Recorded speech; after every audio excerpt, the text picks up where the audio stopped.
Jays do is they bring back past stars, or maybe I should just say past players, but past stars of this franchise. I've been here a couple of times when it's been Dave, Steve, Kelly Gruber. Today it's you. It includes signing for fans. What do the fans say to you when you come back?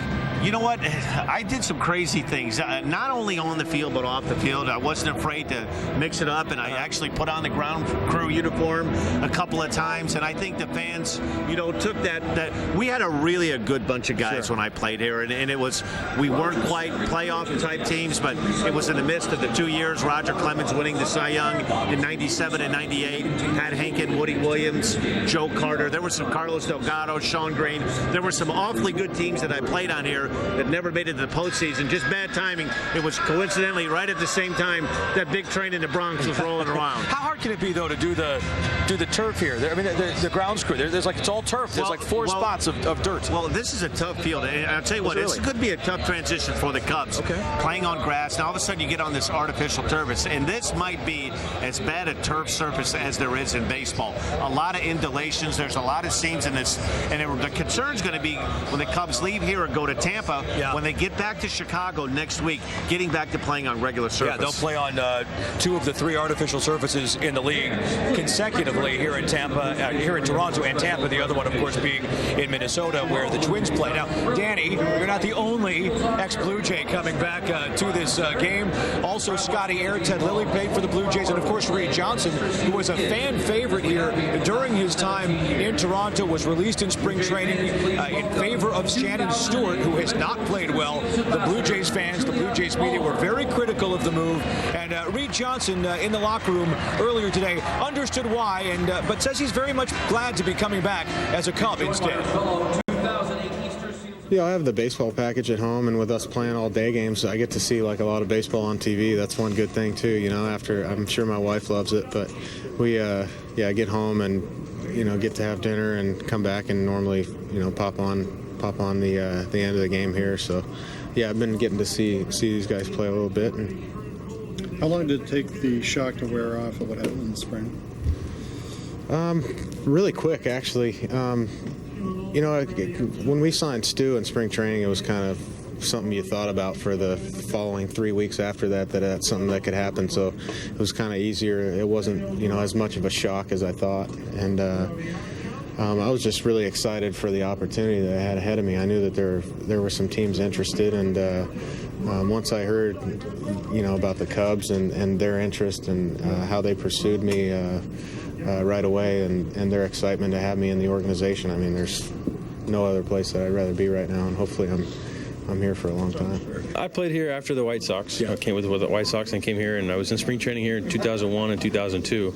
And I came up here with the big club in Toronto in I think it was August of 01, and then I was here until August of 02, and they designated me and I went to the Giants. Is it weird coming back to a place where you've done it a couple of times, obviously? I've done it a couple of times, so it's not as weird, but it's been 6 years since I've been here, so there's only a few guys here that were here when I was here anyways. Vernon Wells was here. Some of the younger pitchers were in the minors or big league camp when I was with them, but more of the guys in the clubhouse on the other side I've said hi to. I've seen a couple, so that's been fun. It's more and more common these days. Players play for more than one team. You played for 14. But let's first ask about, that was a joke, but let's first ask about Reed Johnson here. Let me ask you about him, because now, especially with Alfonso Soriano out, even though Reed Johnson is not in the lineup tonight, he's going to end up playing a very important role for this team over the next 6 weeks, even larger than he already has. Well, it's funny, the game of baseball, sometimes the smaller deals that are the big time, the news-making deals turn out to be very, very positive. And Reed Johnson has done everything that Jim Henry and Lou Piniella could have hoped to at this time. He's played a good center field. He's been a spark plug. He's been everything they've hoped. And due to the injury to Soriano now, you may see him playing a little bit more left field, some center field. He's going to be a big part of this offense, and he's been very, very good. And he can help replace Soriano in other ways, because not only can he play left field, he can lead off. Well, there's no question about it. He brings a lot of things to the table. He's just a real good baseball player. He knows how to play the game. He knows when to take pitches. He knows when to hit the ball on the ground to the right side. He's your basic lunch pail kind of baseball player. Not flashy, just gets the job done. And he has gotten the job done. Again, we talked to him and asked him if he was disappointed about not being in the lineup. He did say a little bit, but most importantly, he understands his role on the team, and whatever that's going to be in a given day, he's going to fulfill it. Now, the other guy that we heard from in that sound package is Scott Scott Eyre, and he was your teammate here. And boy, he's been good. Whippersnapper. You know, How did you get him going the right way? Because that was a tough time in his career. You know what? It was a very tough time for Scott Eyre, but I think everybody, when you come up to the major league level, when you first get your dose of it, it can be overwhelming. And it's nice to have somebody that you can talk to, relate to, particularly if you have the same role. You're left-handed pitchers, both of us being left-handed pitchers, and just to be able to talk to him. And I think the big key with Scott is slowing the game down. He has a chance. You know, I called him. He was just like a 35 record that wanted to play on 45 speed. You know, he had to do everything in a hurry. And I think now that he's gotten a little bit more experience and slow the game down, and it's one of the big keys, if not the most important key with pitching, is being relaxed and executing pitches and trying to control that heartbeat. Yeah, that's hard for him to do because his natural personality, his natural rhythm is to be faster and outgoing and very upbeat. He always is in that locker room. He mentioned the name Vernon Wells as one of his former teammates here in Toronto. Let's take a look at the Blue Jays lineup because Wells, when healthy, is the centerpiece of a lineup that, you know, you look at it, Danny, and you would think this is a lineup that, especially at the top, has some thump. It's a little puzzling why they haven't scored runs. Well, GM JP Richard, it's really disappointing because you look at this, Rio, Stairs, Rolen, Wells, and I think the big guy is Vernon Wells. They were counting on a big season. Scott Rolen had a little bit of a stint early on in the season to disable this. He's just starting to come around. Lyle Overbay's numbers are down. This is a team that is built to hit home runs. Unfortunately, they're playing in a park that is very conducive to hitting home runs. They simply haven't hit, and it's a concern. It's a strange concern, and you look at the bottom of the lineup, and you never want to say, well, there's a place where Sean Gallagher can relax, but you know, it might be the kind of position where if he gets himself in a little trouble, he may have some escape hatches. One of the things you have to guard against as a young pitcher. Now, you're playing under the American League rules with a designated hitter. There's not going to be a soft number 8-hole hitter, an opposing pitcher. It really plays into the hands of the Blue Jays or the American League teams because they're built for using the DH. And this is something that in spring training, when you leave at Jim Henry and Lou Piniella, you don't try to carry that ace in the hole for interleague play. So the American League teams are more built for this style of play. Okay, we will talk about that a little bit more as this weekend series goes on and the Cubs continue in American League parks and interleague play. We're going to take a break. We'll come back with our Lexus keys to the game as we continue from Toronto. Cubs and Blue Jays coming up on Comcast Sportsnet. Hey there, Blue Jays fans. Welcome to the Rogers Center. It is Flash. Hello, may I help you? Yes, Clyde and Keith to see Emmett Smith. Emmett, your gray facial hair has put you in a rocking chair. Your beard is weird. Your stash is trash. Oh, it's bad. Just for Men Gel penetrates tough gray and puts it away in 5 easy minutes. His edge is back. He's right on track. Backfield in motion. He moves and grooves. He scores. Just for Men Gel. Keep your edge.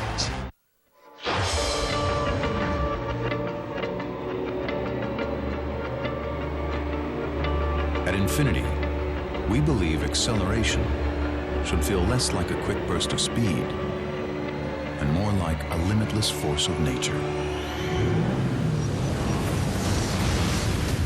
The 306 horsepower G from Infinity. Lease an Infinity G sedan for $349 a month for 24 months.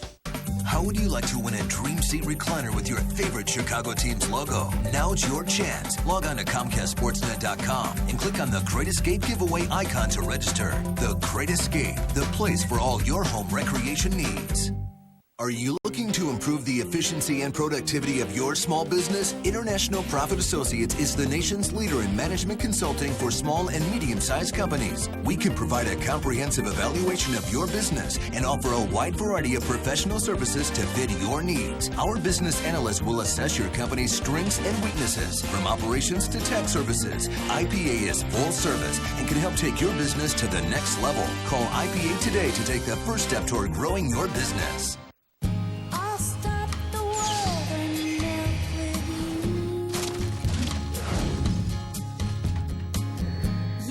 Inspiration pulled from your life. That's professional grade. That's the Acadia from GMC. With the simplest form of navigation available and a 5-star crash safety rating, Acadia is helping to redefine the category. Welcome to Acadia, the crossover from GMC. Cubs Pregame Live is brought to you in part by Menards. At Menards, you'll find big lumber yards, big selection, and big savings.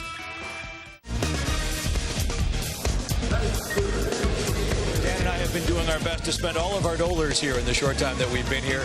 And tonight, that takes us to this game, the Cubs and the Blue Jays, and our Lexus keys to the game. Dan? Well, I think one of the keys, this Cub offense has really done a good job as far as being patient. And they're facing a pitcher tonight in A.J. Burnett that has overpowering stuff at times. But the key is to make him throw strikes. He has a difficult times, loses some lapses in concentration, make him throw strikes, gets erratic. And the other key is to score early. This is a Blue Jay team that has a very difficult time scoring runs. They haven't been able to get that big inning, to get that big hit. So I think be patient and try to get a lead early. And they're a team that has not only been struggling to score runs, but they've been struggling with their confidence. They've been good at stretches, but just 3-6 in their last 9, and coming off a tough loss to the Mariners before this series. I think it's so important if the Cubs can get a lead. You look at that back end of the bullpen, it should be well rested. And you look at Carlos Marmo, Kerry Wood, Bobby Howery. If they can get a lead by the 7th inning, I think the Cubs will be awfully tough to beat tonight. It's been one of their many formulas to success, as they have the best record in baseball. They've done it against the National League. Now they test it out against the American League. Of course, Danny and I will see you after the game. You're going to see some of Dan in game as well, as we have the Cubs and the Blue Jays coming up next on Comcast Sportsnet.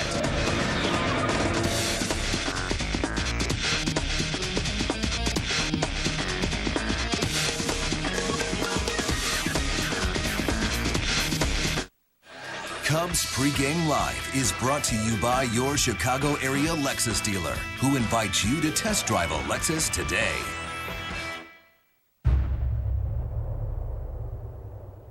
There are more than 3,100 points to scrutinize. 3,100 digitally calibrated, laser inspected welds, fittings, connections, and finishes on the RX to make sure it's absolutely flawless. Visit your Lexus dealer today for an exclusive look at how nothing else is built like a Lexus RX. Lease the 2009 RX all-wheel drive for $459 a month for 36 months for $35.59 due at signing. If ever you're not satisfied with one of our tires, please feel free to bring it back. Thank you. Discount Tire Company.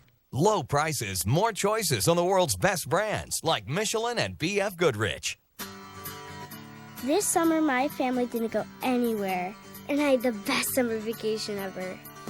The best summer vacations start right in your own backyard at The Great Escape, where we have patio sets, hot tubs, and more.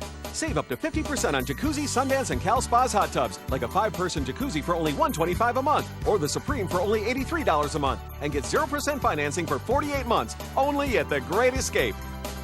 Escape your everyday, shop The Great Escape.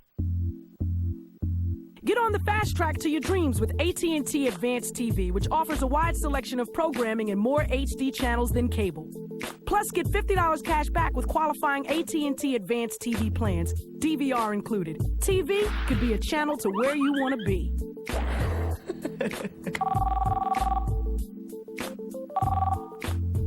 Are you working on your research? Of course. AT&T is a proud sponsor of the U.S. Olympic team.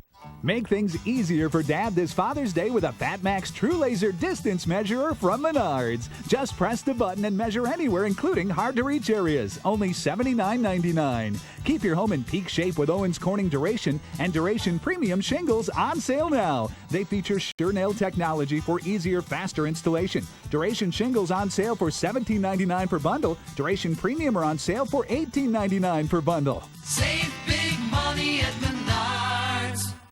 Comcast Sportsnet congratulates Patrick Kane for becoming the first Blackhawk since 1991 to receive the NHL's Calder Trophy, becoming the 2008 Rookie of the Year. A new era has begun for the Blackhawks, and we're all looking forward to another exciting season.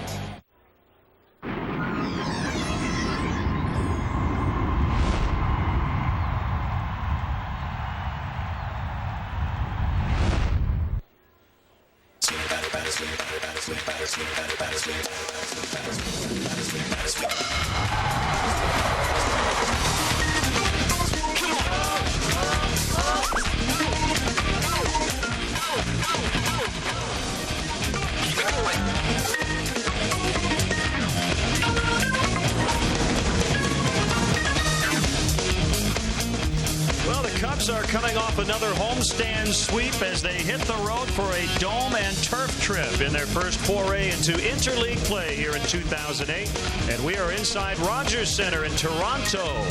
It's the Cubs and the Blue Jays here on Comcast Sportsnet. Hi again, everyone. Along with former Blue Jay Bob Brenly, I'm Len Casper. What a thrilling game it was yesterday. The Cubs won in extras in another homestand sweep. The atmosphere is going to be a little bit different this weekend. Yeah, the Cubs are going to have to generate their own enthusiasm. There will be some Cub fans here tonight. I saw some around town when I was walking today, but not the same kind of atmosphere we're used to at Wrigley. Now, the rest for some of the Cubs regulars will come in the form of being the DH, and that guy is Derek Lee tonight. Yeah, Derek Lee tonight, and perhaps again on Sunday, probably Aramis Ramirez tomorrow. This is what a lot of National League managers do when they go into interleague play. Unless you have an obvious guy, and if Darryl Ward was healthy, it could possibly be him with 3 right-handed pitchers for the Blue Jays in this series. But lacking an obvious DH, you rest some of your guys, give them a half a day off as the designated hitter. 9 of the Cubs' 15 games against the American League will be on the road, and here's what's coming up over the next 9. Well, Toronto struggling to stay at 500. They're really having trouble hitting in the clutch. The Rays are the surprise team of baseball, 10 games over 500 going into play tonight. And, of course, we know that White Sox series will be hotly contested no matter where the two teams are. And the Cubs did play well last year when 8-4 in interleague play. Now the pitchers tonight, Sean Gallagher will face the Blue Jays for the first time, and the Cubs are familiar with A.J. Burnett. Yeah, they've seen A.J. Burnett from his days as a member of the Florida Marlins. Tremendous arm, occasionally loses his focus out there on the mound. Sean Gallagher, for the first time in his career, doesn't have to worry about his spot coming up in the lineup, so he will stay in the game as long as he's effective. The Cubs did add a game to their lead yesterday with that win. They're now 3.5 up on the St. Louis Cardinals, and what a game it was. Jim Edmonds tied it with a big home run in the ninth, and then former Blue Jay Reed Johnson got hit by a pitch as the Cubs beat the Atlanta Braves, and again another homestand series sweep. And we're on the shores of Lake Ontario. Cubs and the Jays coming up next. Menards has a watering solution for every part of your yard. This gear-driven sprinkler head from Rainbird works with underground systems and has an adjustable spray pattern, only $7.88. A landscape drip kit irrigates precisely where you need it. This starter kit is only $14.99. Keep unwanted pests away with Triazicide for use in or around lawns, gardens, and flower beds. This hose end sprayer is ready to use. Kills on contact 180 pests above and below ground, just $8.99. Save big money at Menards. The summer road trip is officially on. Tell me something good. Chevy announces 0% financing for 60 months on any 08 HHR and Equinox. Both offer OnStar. And HHR is one of 8 models that offer an EPA estimated 30 miles per gallon highway or better. More than Toyota, more than Honda. So get 0% for 60 months on any 08 HHR and Equinox. Then pack your bags. See your local Chevy dealer or visit ChevyDealer.com. Dames en heren, we gaan beginnen!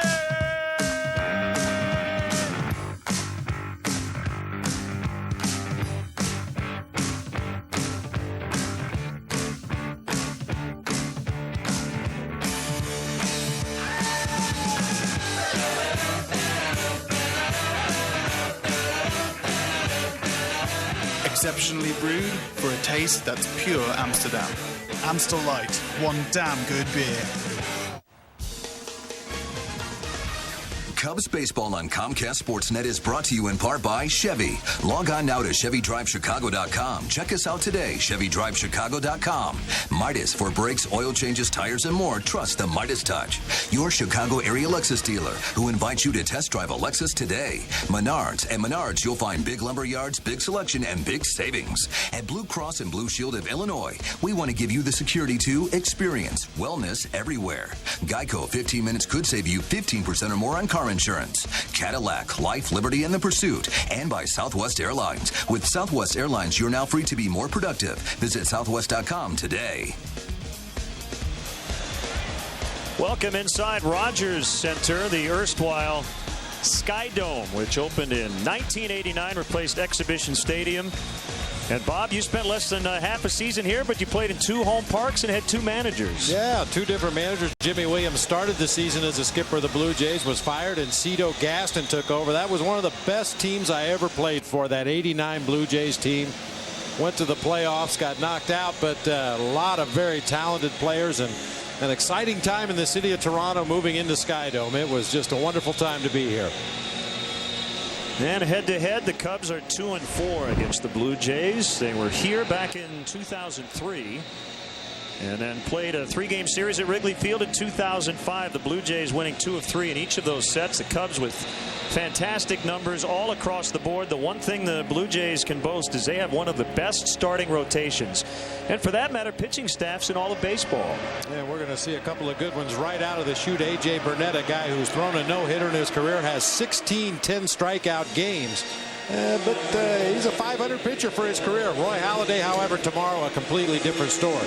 Former Cardinal teammates David Eckstein on the left, Jim Edmonds on the right.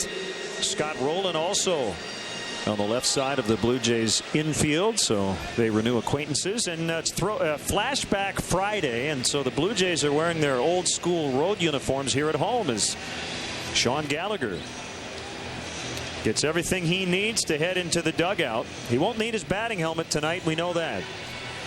Well, that's the one major difference from American League Baseball to National League Baseball. I mentioned it earlier. As long as your pitcher is effective and your team is scoring runs for him, you never have to worry about that pitcher spot coming to the plate. And should you pinch hit for him? Should you leave him in the ball game? Do you need to make a double switch if you take him out during an inning? We talk about an off day for Derek Lee DHing tonight. It's a little bit of an off day for Lou Piniella tonight as well. Well, every time you come to Toronto or you watch the Blue Jays in this ballpark, it makes you think about Joe Carter, Mitch Williams. Game 6 of the 1993 World Series. That ended it. And the late Tom Cheek with the great call. You'll never hit a bigger home run in your life, Joe. That was the call. Boy, players can only imagine what that feels like, what Joe Carter did, hitting a walk-off home run to win a World Series game and win the championship for your team. That has to be just about the best feeling a hitter can have. And now the Cubs Southwest starting lineup against A.J. Burnett. Interesting lineup, as Josh and Dan talked about on Cubs Pregame Live. Hoffpower in there batting second at first base. Derek Lee's the DH tonight. Ramirez, Fukudome, Soto, Jim Edmonds with that big game-tying home run yesterday. DeRosa batting 8th, and Eric Patterson in there again in left, but instead of leading off, he's batting 9th. And here's how the Blue Jays take the field defensively behind A.J. Burnett. Brought to you by Rico. Move your ideas forward with Rico dependability. Brad Wilkerson, a former National Leaguer, out in left field. Vernon Wells, a superstar, out in center. Alex Rios over in right field. Scott Rolen, David Eckstein, Joe England, and Lyle Overbay across the infield. Rod Barajas will be behind the plate tonight for right-hander A.J. Burnett. Get a look at his numbers on the season. Big-time strikeout pitcher. He dominates right-handed hitters, as you see from those numbers there at the bottom. However, he's coming off a real rocky outing. Now the umpires tonight brought to you by Kia. Tim Cheetah's the crew chief. He'll call the balls and strikes. Joyce, Nelson, and Johnson around the bases, and it's toasty inside tonight, isn't it? Yeah, it's a little warm in here. I mean, this is the kind of night you would figure the ball would carry a little better than normal. You get some bodies in here, and that heat is rising out of that lower deck, may allow the ball to carry just a little further than normal. Well, that big home run in the World Series involved 2 former Cubs, Joe Carter and Mitch Williams, and the Cubs are hoping they can get to the World Series here in 2008. And the first pitch from A.J. Burnett is a fastball for a strike.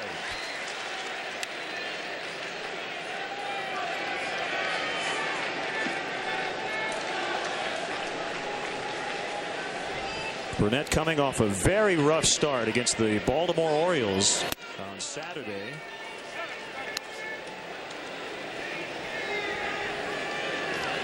And he was booed off the mound, and he kind of sarcastically tipped his cap to the crowd. He very quickly apologized for that after the game.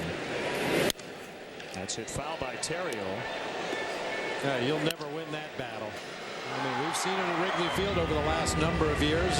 Fans pay their money. They have a right to express their pleasure or displeasure with your performance. And That's not going to endear yourself to the home fans here in Toronto. It was just a frustrating day, and again, he quickly said that was a bad maneuver. He gave up 8 runs in just 4 1/3 innings. 10 hits and 4 walks in that ball game in 4 1/3. Threw 100 pitches to get through 4 1/3. Yeah, really, everything for Burnett kind of works off his curveball. If he's able to throw that pitch for strikes when he wants to and bounce it in the dirt when he wants to, he can be extremely tough. He's 2-2 Ontario to kick in the pitch, and that one is outside. He hit 96. Maybe working on that landing spot a little bit. A full count on him. Michael Hoffpower on deck, and then the DH, D. Lee. I didn't get a chance to ask Derek about being a DH. He's only done it twice in his career. But Lou wants to give him a little rest. There's ball 4. That was not too far off the plate, but leadoff walk to Terrio. Well, as we take a look at the scouting report on A.J. Burnett, this has been one of his problems, the base on balls. We talked about the fastball, curveball, changeup that he features, and he can lose his concentration if the defense doesn't make a play behind him. If the umpire makes a bad call, he can lose his focus, lose his concentration, and let an inning get away from him quickly.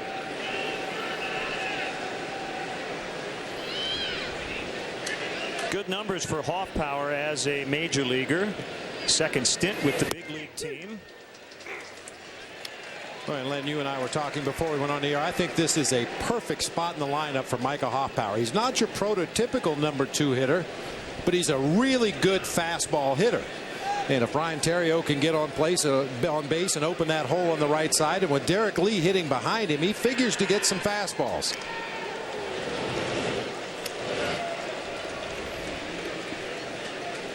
There's Lee on deck, a former teammate of A.J. Burnett. He was watching some video before the game and noticed a couple of things that were a little different for A.J., including seemed to drop down a little bit on one of his breaking balls. Terrio off and running. That was a breaking ball and safe at second. That's his 13th steal on the year, so he's in scoring position with nobody out. Good jump at first from Terrio, and he picked a perfect pitch to run on an off-speed breaking ball. Rod Barajas, the catcher for the Blue Jays, was a guy that played for me in Arizona. He's got a real good throwing arm. Has thrown out 27% of the attempted base stealers this year, but just didn't have a chance with that slow breaking ball and the speedy Terrio running.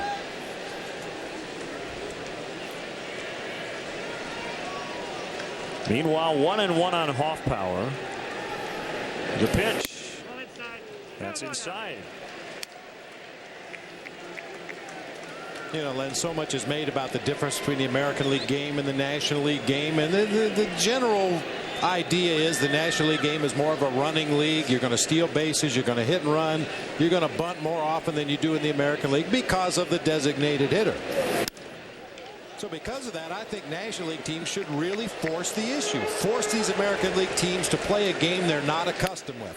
I mean, other than the Los Angeles Angels, there's not a lot of teams in the American League that really employ the running game aggressively. And a quick shot of John Gibbons, former Major League catcher and the manager of the Blue Jays. He replaced Carlos Tosca in August of 2004. Cubs have the best record in the major leagues. The Blue Jays are at 500, and they're in 4th in the American League East, 7.5 out. 2-2 to Hoffpower, swing and a miss. Got him on the breaking ball. Burnett's the kind of guy, Bob, who throws so hard that his curveball is in the 80s. Usually a guy's curveball is in the 70s. He throws a spiked curve. And it's a good one, as you mentioned. Yeah, we'll see the difference tonight. Sean Gallagher also throws the overhand curveball, but his usually sits between 69 and 72 miles an hour. Burnett throws his real hard. Now former Florida teammates. And Derek is 2 for 6 against Burnett.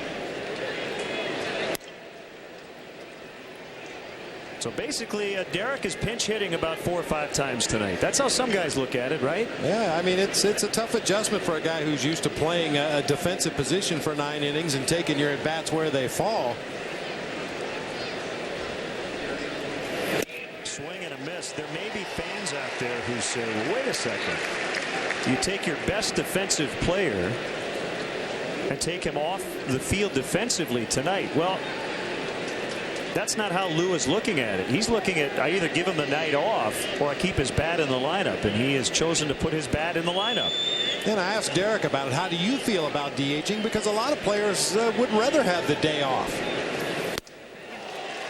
It's not an easy role to fill for National League players who aren't accustomed to taking your at bat and then sitting around for 2 or 3 innings and watching from the clubhouse or watching from the video room, maybe going to the cage to take a few swings before your next at bat.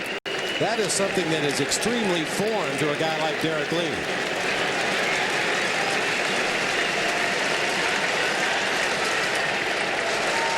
Terrio at second base, 1 out. The 1-2 pitch is wide. 2-2. Boy, almost every fastball Burnett has thrown has been on his glove side, which means away from a right-hander or into a left-hander.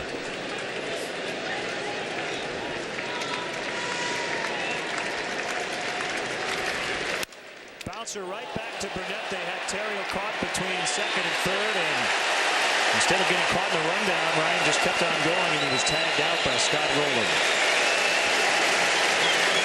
Terrio was anticipating that that ball was going to get over the head of Burnett. It did not. And he was a dead duck at third base. Now, we've talked about this in the past. You're trained at second base. A ball hit to your left, that's okay to advance. A ball hit to your right, you have to hold your ground. The one wild card is if the pitcher's able to make a good defensive play on that ball hit to your left, and that's exactly what happened. Terrio knew the ball was hit to his left, was hoping it would get over Burnett's head into center field. He wanted to get a jump and score on that play, but A.J. made a nice play on the mound.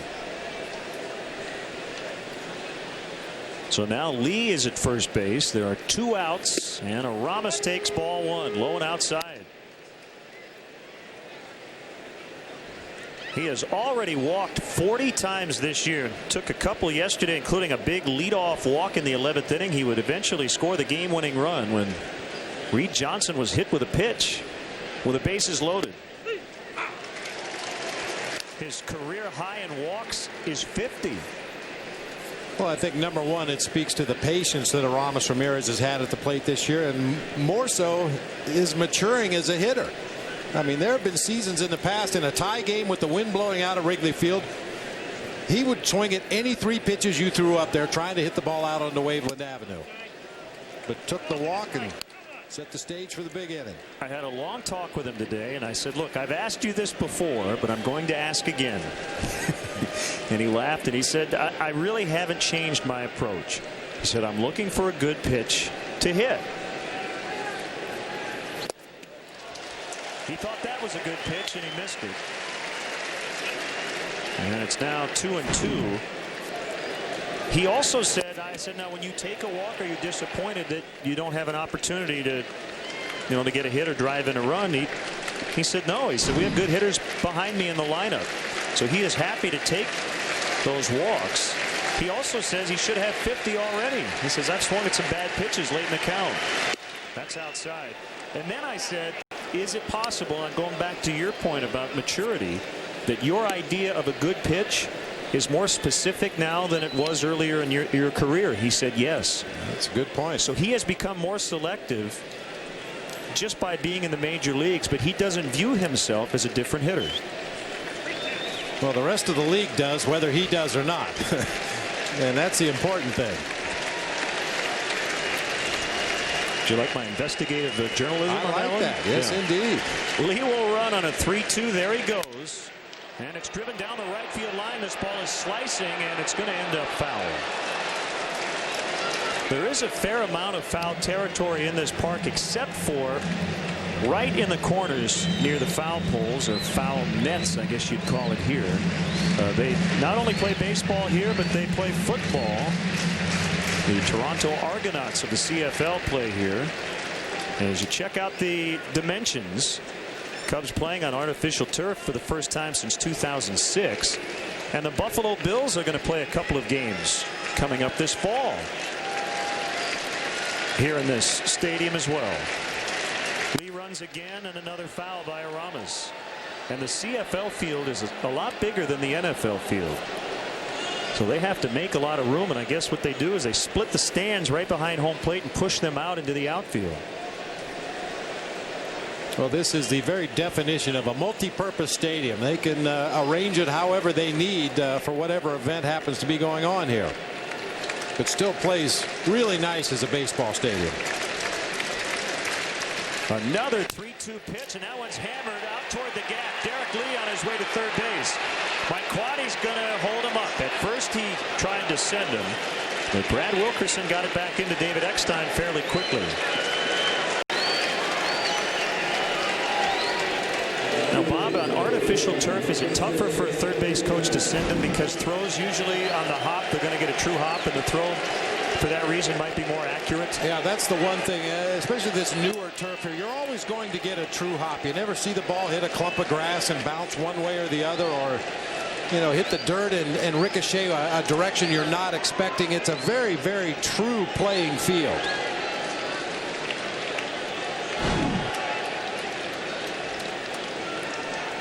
And now the one guy in the Cubs lineup who is very accustomed to playing on artificial turf, thanks to Cubs media assistant and Japanese interpreter Ryuji Araki. He gave me a list of all the ballparks in the Central League in Japan that have artificial turf, and I count 1, 2, 3, 4, 5, 6, 7, 8, 9. So a majority of the parks in the Central League have the fake grass, including in Chinichi. There's Ryuji Araki, who does a great job. He's in his first year.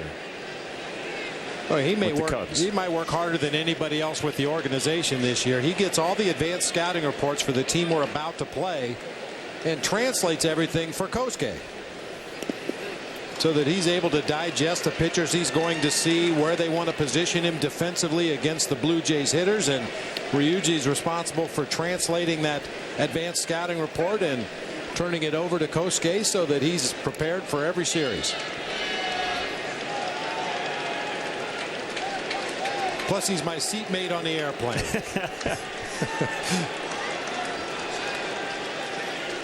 It's 2-1 on Kosuke. The runners are at first and third with 2 outs. Here's the pitch. 3-1. Giovanni Soto at bat next.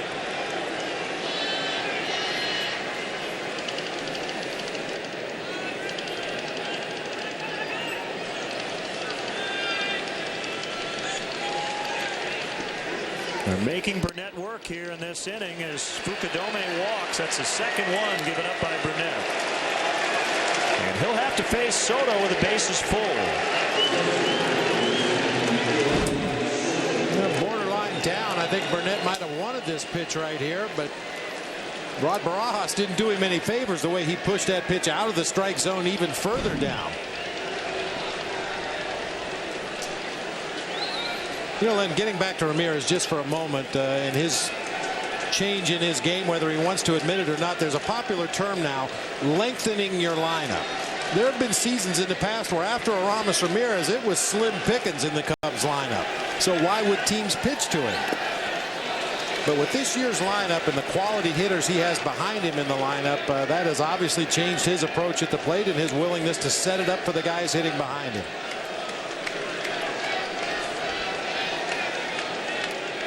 The Cubs continue to lead the major leagues with a .362 on base percentage.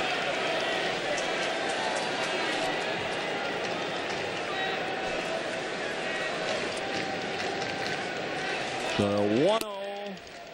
Good eye. 2-0. Well, it's not mandatory that you cash in some runs here in the first inning, but it sure would help over the course of this ball game to put some runs on the board early against A.J. Burnett the way he's struggling here in this inning. That's a called strike. Love Tim Cheetah's strike call. He's very quick. Well, and tomorrow we'll have Jim Joyce behind the plate. You'll be able to hear him back in Chicago without the television. The 2-1 to Soto, lifted in the air, out into left center. It's Brad Wilkerson under it. And A.J. Burnett threw 32 pitches in the opening inning. He was able to get out of it with no damage. The Blue Jays are coming up when we come back. Here we can see that the structure of price variance is going to shift unilaterally according to daily expenditures and profit margins.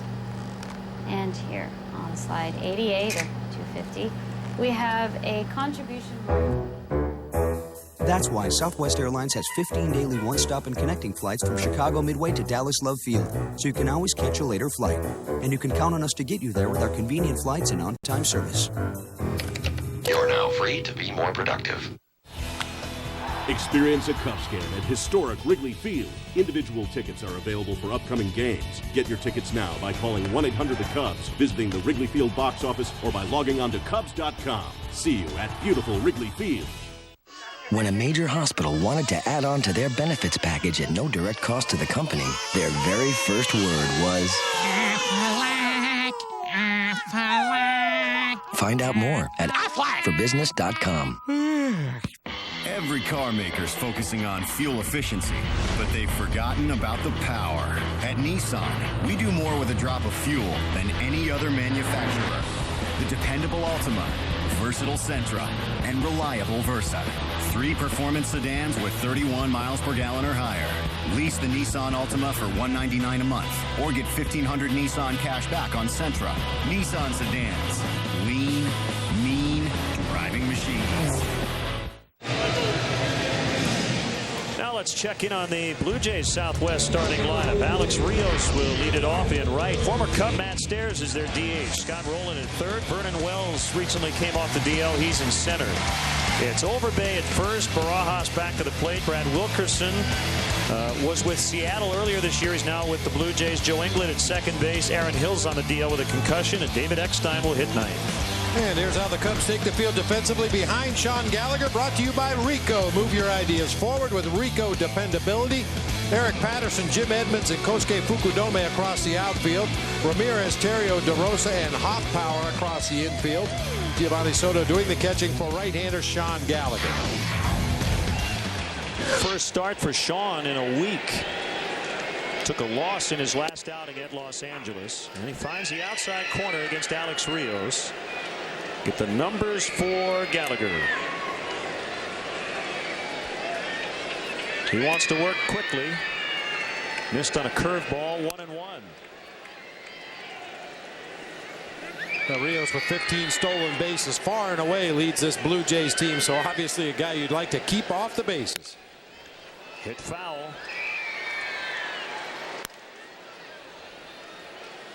Rios has dealt with some minor back and groin issues recently. And normally he does play right. He was pressed into duty in center field when Vernon Wells was on the DL. Wells missed under a month with a fractured left wrist. He came off the DL last weekend. He was originally slated to miss 6 to 8 weeks. He came back very quickly. That is a fair ball pass to Aramis Ramirez down toward the left field corner. Patterson will pick it up, but it's a double for Rios.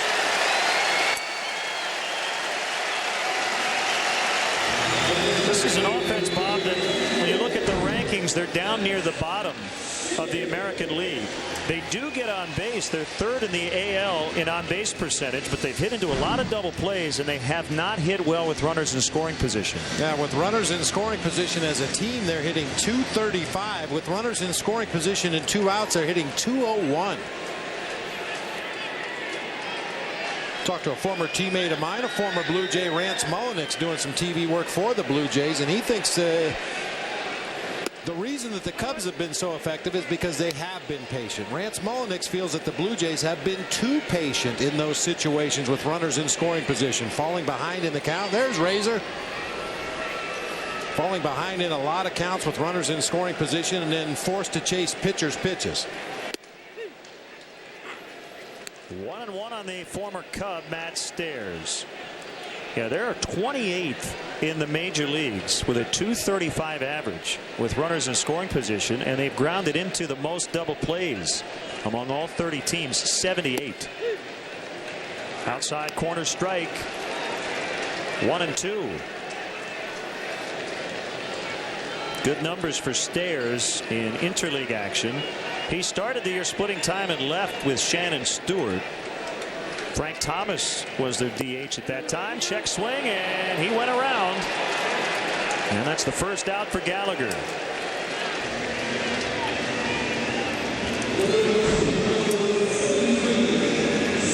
Big out with that runner out there in scoring position. Matt Stairs, a guy that's steadily looking to hit that right field foul pole. That is his strength, pull power to right field, and you can fool him with those off-speed pitches. Cubs don't need much of a scouting report on the guy coming up. Scott Rolen, former member of the St. Louis Cardinals, who did not make his season debut until April 25th because of a broken right middle finger. He had left shoulder surgery last September, his third such operation since 2005.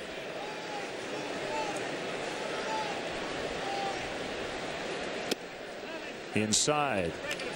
1-1 the count. Now, he came over for Troy Gloss in a swap of third baseman.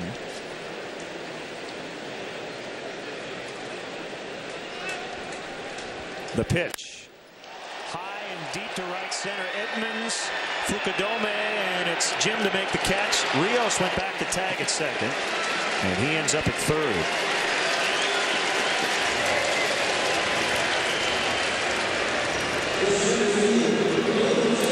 And tonight's Cubs road telecast from Toronto, Ontario, Canada. In high definition is brought to you by Sharp Aquas.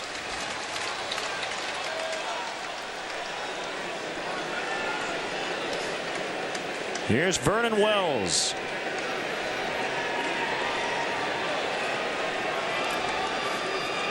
He can go get him out in center. He's won 3 Gold Gloves. Now, there's not much on the field this guy can't do. In fact, he got hurt on a diving catch. That's when he fractured his wrist. Recently bothered by a sore right ankle. Again, his was a wrist injury. Alfonso Soriano with a hand injury. But hearing that he came back a few weeks earlier than anticipated, maybe that bodes well for Alfonso Soriano. And you know, Sori wants to be back as quickly as he can. He is not with the team this weekend, but he'll meet up with the Cubs at Tampa Bay when the team arrives at the hotel Monday night after the Hall of Fame game in Cooperstown, New York against the Padres.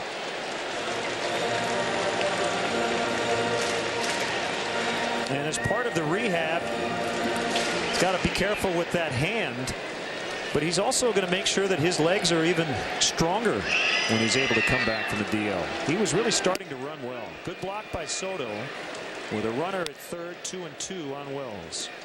You know, as strange as this may sound, this may ultimately work in a big way to the Cubs' favor. If they can find a way to keep their head above water without Soriano in the lineup, when he comes back rested, ready, with healthy 100% legs underneath him, that'll make a huge difference in the second half of the season. Of course, that's a big if they can make up for his production in left field.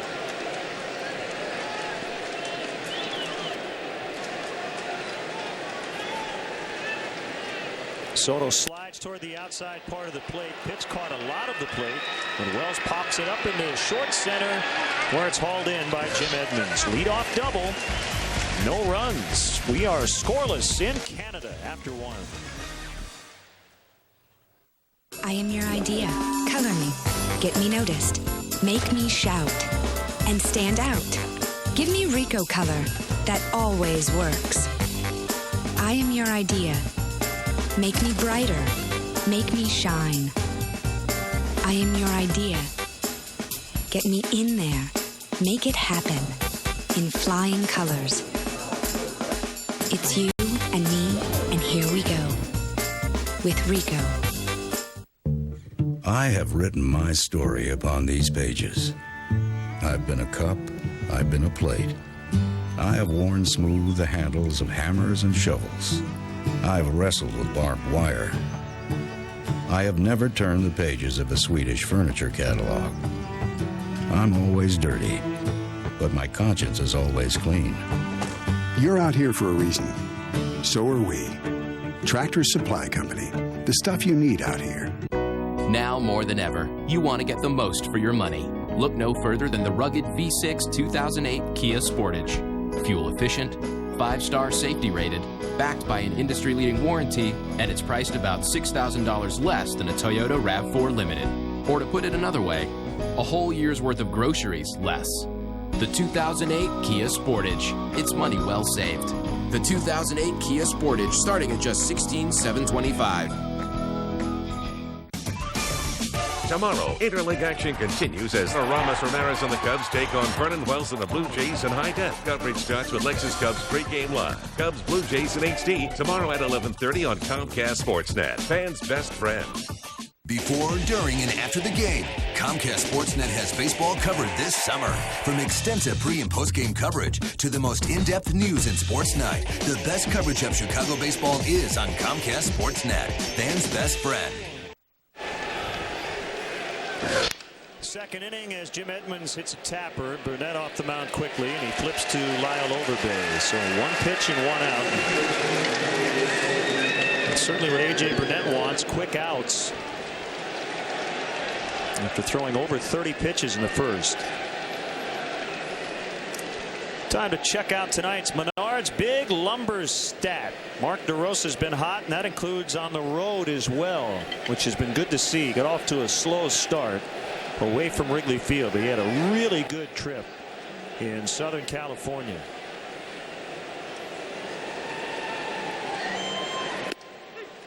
And he takes strike 1.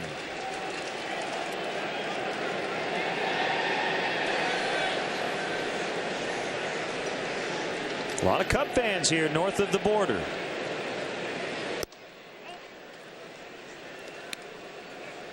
Now, were you able to get over here without some sort of police escort? Because I know there were long lines waiting when the ticket windows opened. They knew you were coming back.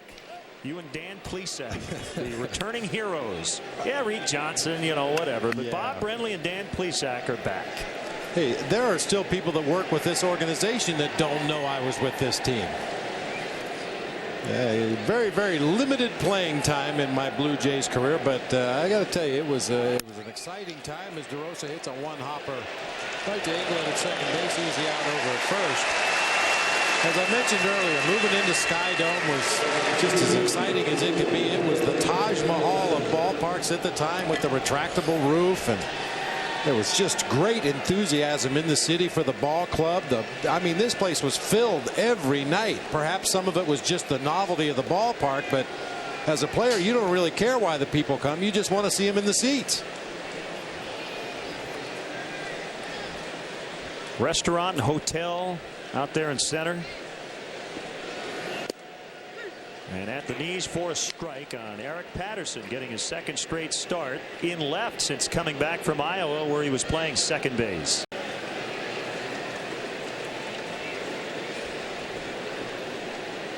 I don't remember the year, and we don't have to look it up, but the infamous hotel situation here.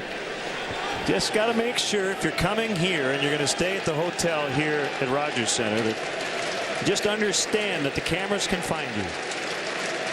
They do have curtains. Now, as I say that, maybe they did know there were cameras. I'm not really sure, but anyway. Well, anyway. Yeah, hit it here. Cubs fan. That's a pretty good blast.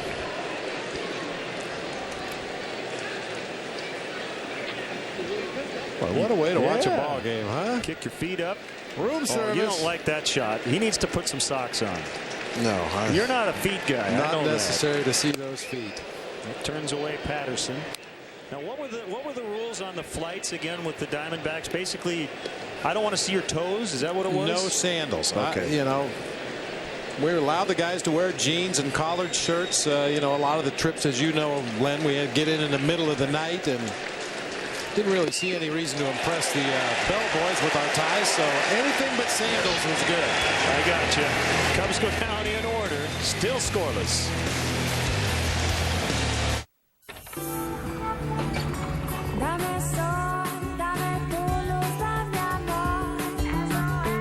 McDonald's iced coffee comes in 3 delicious flavors: regular, vanilla, and hazelnut. Try one today. Why is the Toyota Tundra Motor Trend's 2008 Truck of the Year? Because Tundras. Why is Tundra the full-size pickup that's easy on your budget? Because Tundras. And it's built by Toyota, the leader in fuel efficiency. Lease a new 2008 Toyota Tundra for $329 a month or get 0% APR for 60 months. Toyota Tundra. Find out more at whytundra.com. How do you want to see the game? You want to be closer? Well, this is no ordinary ticket. This is your ticket to baseball heaven in high definition. Sharp Aqua's the official HD TV of Major League Baseball. And with a blazing 4-millisecond response time and a super fast refresh rate, there isn't a shot in the hole or a screamer down the line that will singe the hair in your nostrils. It will change your baseball-loving life. Aqua's LCD TV. Change your TV, change your life. Sharp.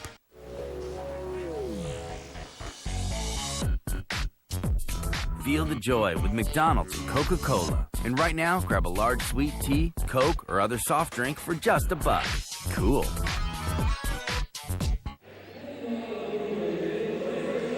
Cubs baseball is brought to you in part by Kia Motors. Kia, the power to surprise. Rico, move your ideas forward with Rico dependability. And by Nissan and your Nissan dealer. Welcome back to Rogers Center. We're playing indoors tonight. Cubs are playing on artificial turf for the first time since June 23rd through the 25th, 2006, when they got swept at the Metrodome in Minnesota. They're hoping it goes a lot better this time around.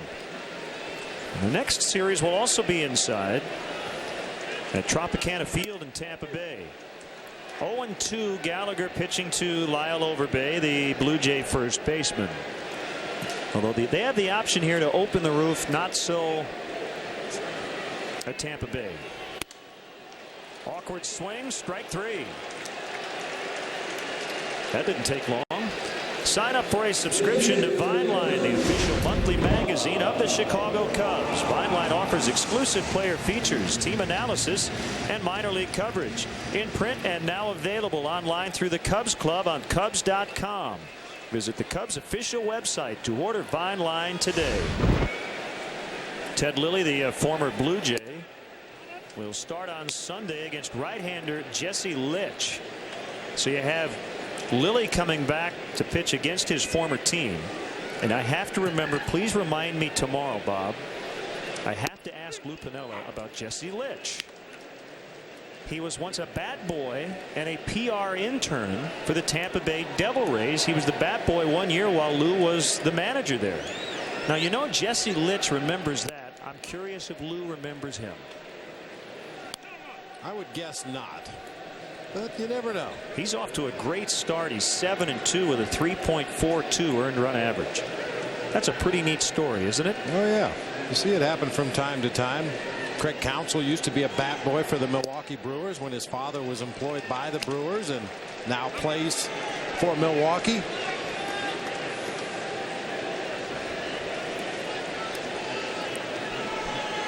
Barajas getting a lot of time with Greg Zaun on the disabled list, and Barajas has been very good offensively lately, and he takes a walk with 1 out.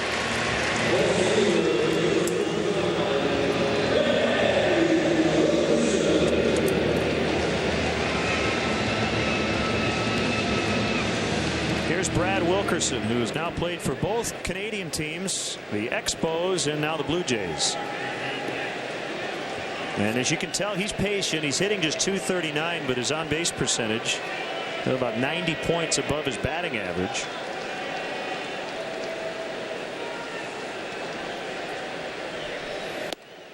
The biggest change for Brad Wilkerson: when he played for the Expos, the dollar was worth about $1.30 up here in Canada. Yeah, now it's worth about 90 cents. So that's a good call. Quite a change. Hoffpower's playing behind Barajas at first. Now the interesting difference between Tampa Bay and here, I'm pretty sure, unlike the cutouts they have around the bases, In the ballpark in Tampa, they actually have the dirt infield. This is how most of the artificial turf stadiums have always been. They have field turf here, and they have basically panels of the turf. So when they have to switch things up for football or whatever, you know, they take these panels up, and then when they put them back in, they don't necessarily put them in the same spot. So you have some seams and some things that create some funky bounces.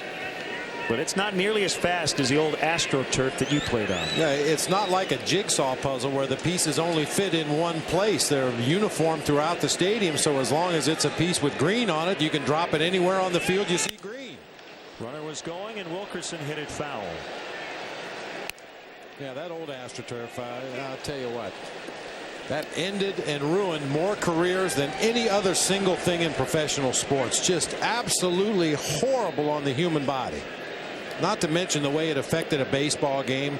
I'm sure everybody has seen highlights at the old Metrodome in Minnesota when a pop-up would drop and everybody would have to stand there for 5 seconds waiting for the first bounce to come back down.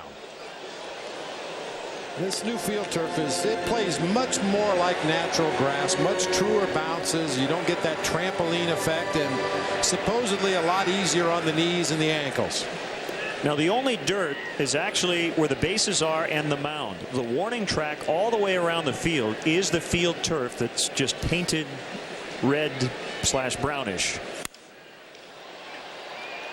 Edmonds and Patterson, and it'll be Edmonds. So the thing about the warning track is it really warning you, because if you're looking up for a fly ball and you're running on that's the same stuff as the green turf. Will you really feel the difference? Well, I don't know.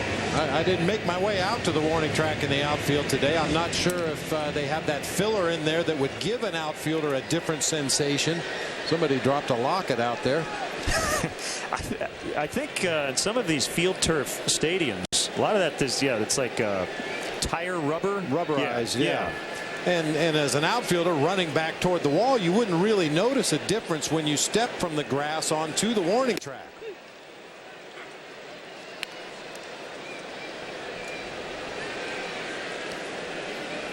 We're being way too investigative here, aren't we? We're asking tough questions.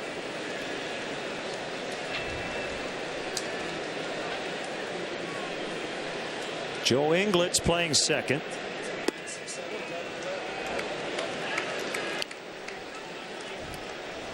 Two down. Rod Barajas at first base. He walked with one out.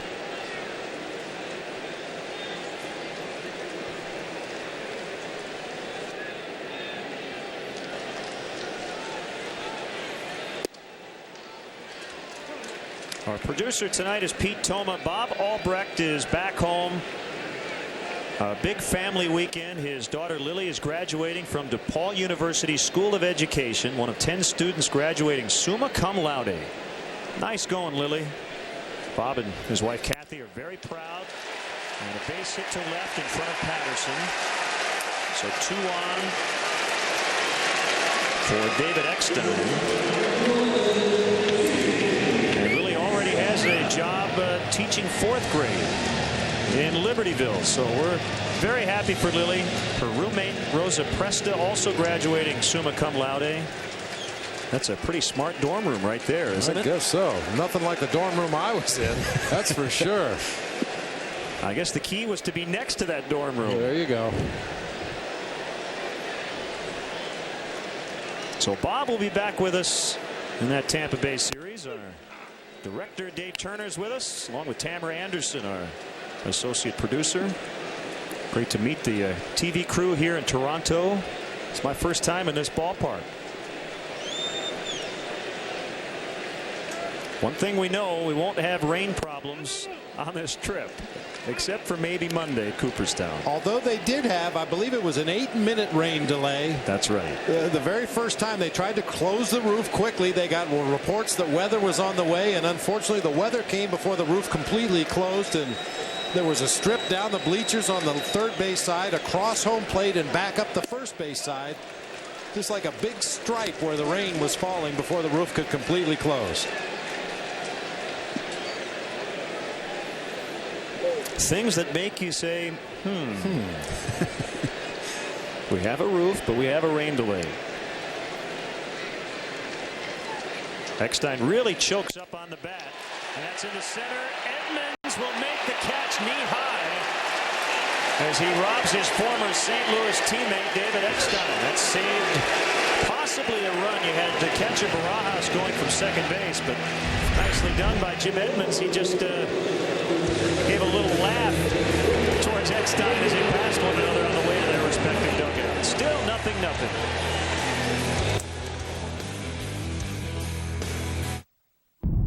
There are people out there who have power. They can change history.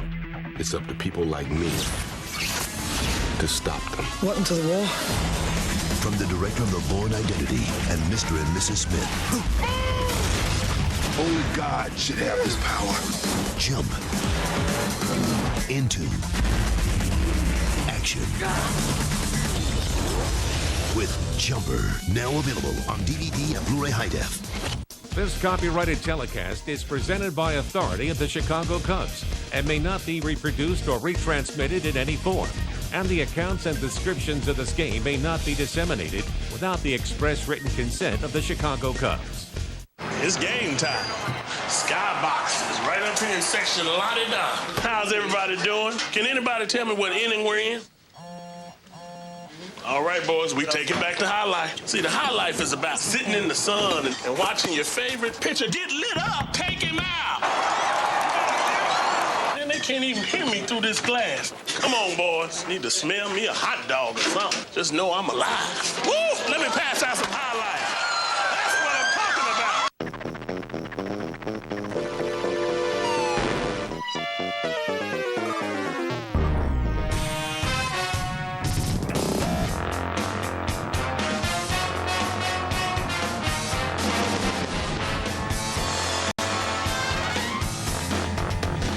Your love for car has never been more real.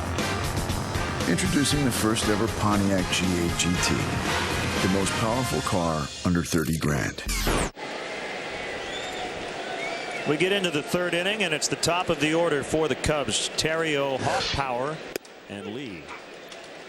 A.J. Burnett threw 33 pitches in the opening inning, 10 in a 1-2-3 second. Terrio walked, stole a base, and was thrown out 1-5 in his first time up. And he went too far, 0-2. One of Ryan's former LSU teammates, Aaron Hill, the normal everyday second baseman for the Blue Jays, is on the disabled list with a concussion. They have a left-hander, Brian Tallett, in their bullpen. He also was a teammate of Terrio's, and I started to ask him, how many guys did you play with at LSU who have played in the major leagues? And it's a long list. Kurt Ainsworth, Brad Hopp, his teammate Mike Fontenot, Trey Hodges, Todd Linden, Brian Wilson, Ryan Jorgensen. Pretty good teams he was on. Check swing, he held up. No wonder they won the national championship. Yeah. That is very impressive.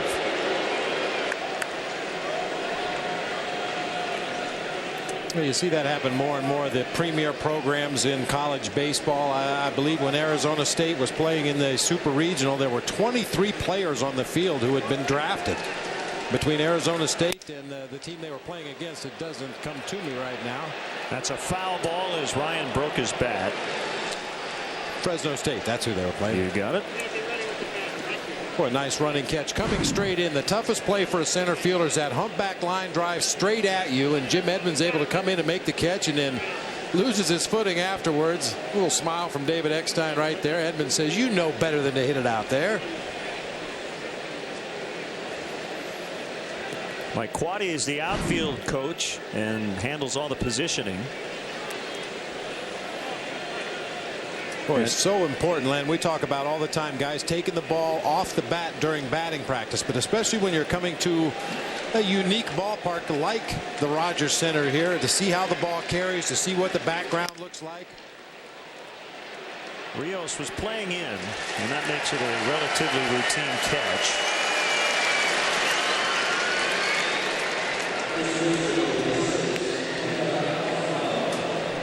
Comcast cable customers tune to Mojo for Comcast Sportsnet Plus games in HD. That's channel 174 in the Chicagoland area. Channel 947 in Central Illinois. DirecTV customers tune to channel 668-1. All Comcast Sportsnet Plus Cubs and White Sox games are in HD on Comcast Cable and DirecTV. Off power waves at strike one. Lou made an interesting comment about domed stadiums and said when you're in the batter's box, for some reason, the mound looks closer than it does in outdoor ballparks. He says it takes you a couple of days to get used to it. Did you find that to be the case? I know it was that way in Houston at the old Astrodome. It took at least 2 ball games before you felt like you really had a perspective on the pitcher's pitches, and by then you were leaving town. It was tough. Carlos, you might as well put that bat away. Although I guess he could be used as a pinch hitter, but it's unlikely.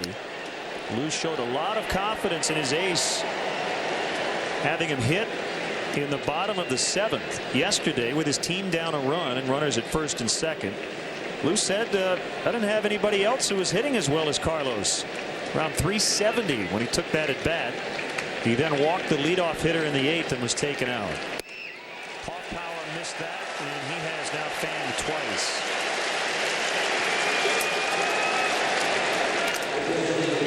Are you ready for an outrageous, zany, and unpredictable night at Wrigley Field? Come join Harry Canary, Clammy Sosa, and the Superstars, along with Berserk, on July 29th as the Peoria Chiefs host the Kane County Cougars in the Road to Wrigley, presented by National City. Don't miss out on the chance to see these crazy characters in action. To order tickets, visit Cubs.com today. Clammy Sosa and Harry Canary. Sounds zany. The Blue Jays mascot is named Ace.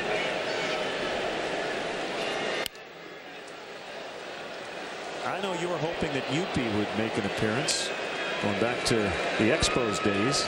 I think he works the Canadians hockey games now.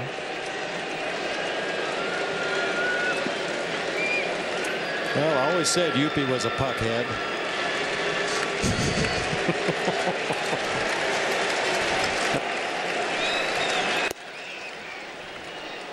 Congratulations to Patrick Kane, Calder Trophy winner. So I guess he was in town last night. We saw the Detroit Red Wings plane when we pulled in. Isaiah grabbed some hardware.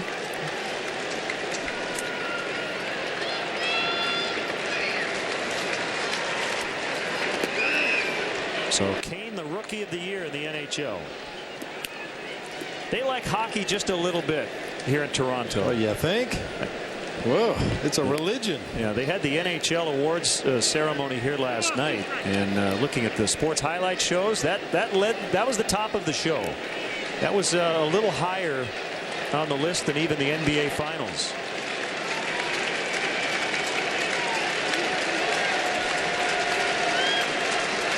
The 2-2 to Derek Lee, fouled back our way.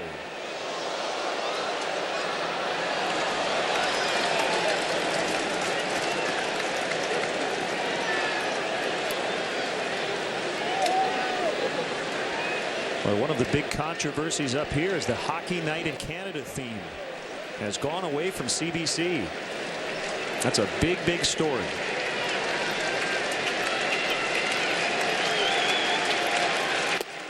Swing and they miss. So A.J. Burnett has now sent down 7 straight since a rocky first inning. Still scoreless. So, what are we doing? Hey, my place, pizza and a video. No way. Very original.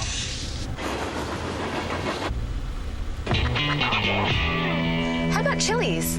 Welcome the Chili's. Pepper in some triple thick bacon with Chili's new Smokehouse Bacon Burgers. They're mammoth-sized burgers with the thickest bacon you've ever seen. Like our Southern Smokehouse Burger. The bacon seasoned with brown sugar and chili pepper, then grilled. Come in now and try them all. Only at Chili's. Pepper in some bacon. Pepper in some fun. Want a new TV for free? Who doesn't? Buy any TV, any size, June 2nd through June 15th at Grant's Appliances, Electronics, and more, and it could be free.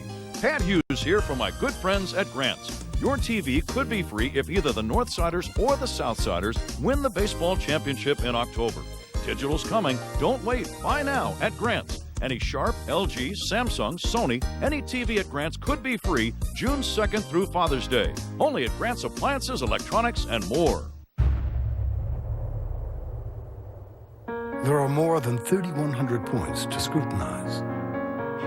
3,100 digitally calibrated, laser inspected welds, fittings, connections, and finishes on the RX to make sure it's absolutely flawless. Visit your Lexus dealer today for an exclusive look at how nothing else is built like a Lexus RX. Lease the 2009 RX all-wheel drive for $459 a month for 36 months for $35.59 due at signing. June 20th and 21st, the Crosstown Classic lives on Comcast Sportsnet. Extensive one-hour pregame shows, the highest quality broadcast, and all the postgame reaction from the ballpark. The Crosstown Classic, June 20th and 21st on Comcast Sportsnet. Fans' best friend. Sean Gallagher will face the top three in the Blue Jays order. And time was called. They still had some video on the huge board out in straightaway center. So Tim Cheetah, the crew chief, back of the plate, asked for time. And now we're ready to go. Ball one on Alex Rios. That's a big board.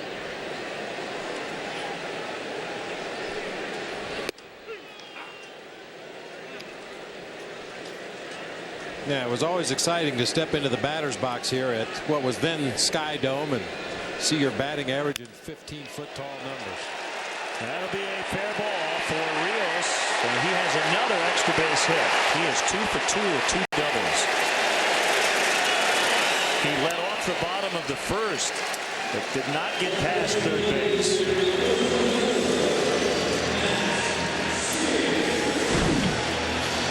Both doubles coming down into that left field corner. The first one a ground ball down into the corner. This one a looping line drive. Sinker down and in.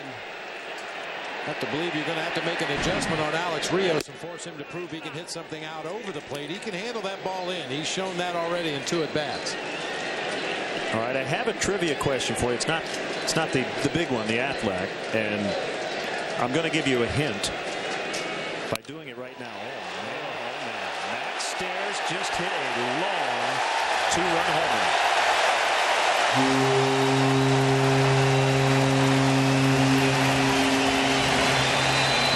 No doubt about that one. That's his 8th home run of the year.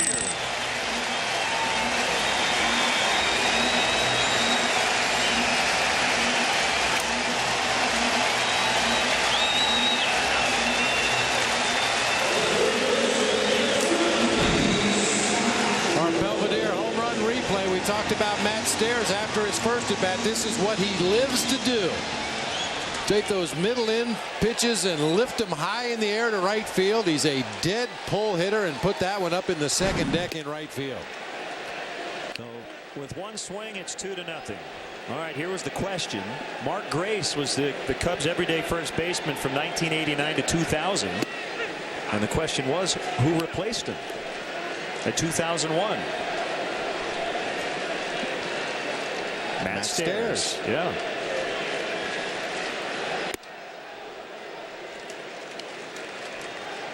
Stairs hit 38 home runs with the Oakland A's in 1999. He's from St. John, New Brunswick, Canada. Hit foul by Rolen. Boy, pitchers in the American League have seen this swing from Matt Stairs. He gets out and around that ball and lifts it in the air to right field as good as any left-handed pull hitter in the game. He just doesn't do it with a lot of consistency. So Gallagher tries to shake it off. And unfortunately, it looks like Rolen is going to do the same. That's a fair ball, and it's a home run. Back to back. That's his third of the season.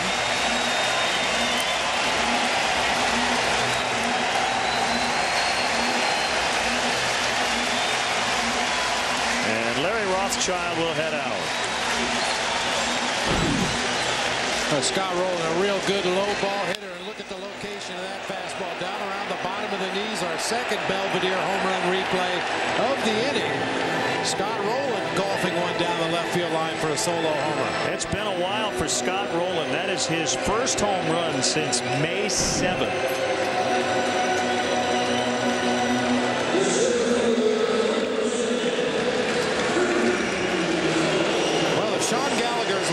In his short time at the major league level, it's the fact that if he stops the bleeding right here, his offense will give him a chance to get back into this game.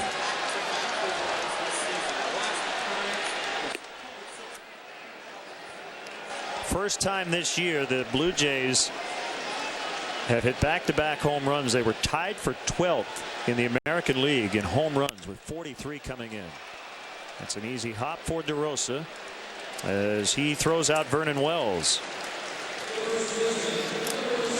Get Chicago sports news nightly on Land Rover Sports Night. Coming up tonight at 10. The Hawks celebrate Rookie of the Year Patrick Kane. Also Cubs and Sox wrap-ups. Join Gail Fisher and Luke Stuckmeyer for Land Rover Sports Night tonight at 10 only on Comcast Sportsnet. Fans' best friend.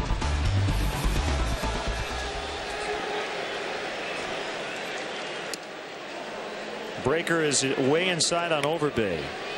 A double and then back-to-back home runs, and the Blue Jays lead 3-0.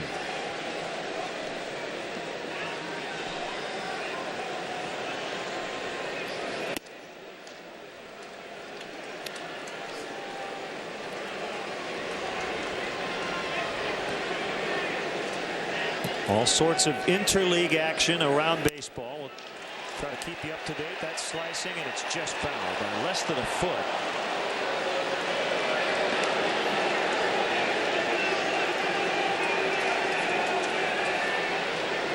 Lyle Overbay listed at 6'2", 236 pounds in the Blue Jays media guide, and he's very similar to Mark Grace, a guy you just mentioned. He's content to hit his line drives to left center, right center field. His signature base hit is a soft line drive over the head of the shortstop.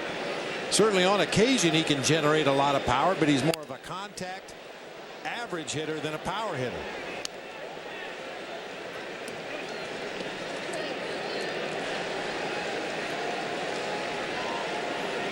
Came up as a member of the Arizona Diamondbacks organization, played for me for a couple of years there in Arizona. Goes down swinging at a high fastball that time. He has struck out both times. And it's Barajas with 2 outs. Goes higher than high. That's a pitch that Overbay usually likes to serve out there into left field, but Sean with a little extra giddy up blew it right by Overbay. Now that pitch looked like it was rising. They call that the rising fastball. It's not technically rising. No. It's impossible. You think about the mound and how tall the pitcher is. If he threw a pitch that were rising, it'd be what? 9 or 10 feet up in the air.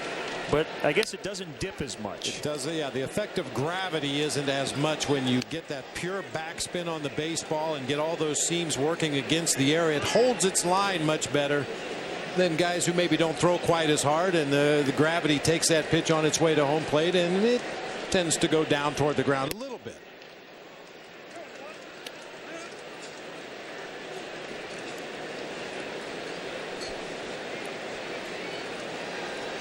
Like to get that pitch count in a little bit better area. He's averaging 20 pitches per inning. Barajas with a single, so he stays hot.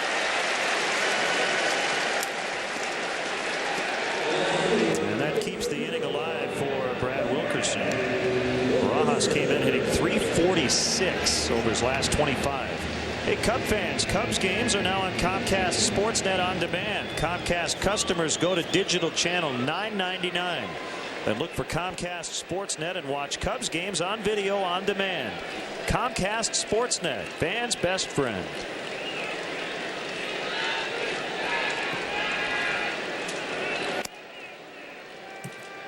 It is Friday the 13th, 2008. Yeah, but we're in Canada. It doesn't count up here. Do you have triskaidekaphobia, the fear of the number 13? Not even a little bit. Good. Cubs are 44 and 45 all time on Friday the 13th. What I would like to know from Ed Hardig is what the Cubs record is on opening night when all the Friday the 13th movie sequels have been released.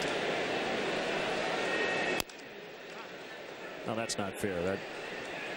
Well, you'll be getting an email in about 5 minutes. I'm trying to challenge Ed and actually ask a question that he doesn't have an answer to when it comes to the Cubs. What was the one he had a couple of years ago when Italy wins the World Cup? He had the Cubs record. Yep. Amazing. A rainbow out in the left center. Edmonds took a look at Patterson, and it'll be Jim for the third out. Rio started the inning with a double. Stairs then hit a 2-run shot. Scott Rolen followed up with a home run, and it's 3-0. Arby's $5 Roundup. Choose from your Arby's favorites like 2 popcorn chicken shakers or 3 beef and cheddars or 4 regular roast beefs for only $5. It's a great deal that'll have you saying, I'm thinking Arby's.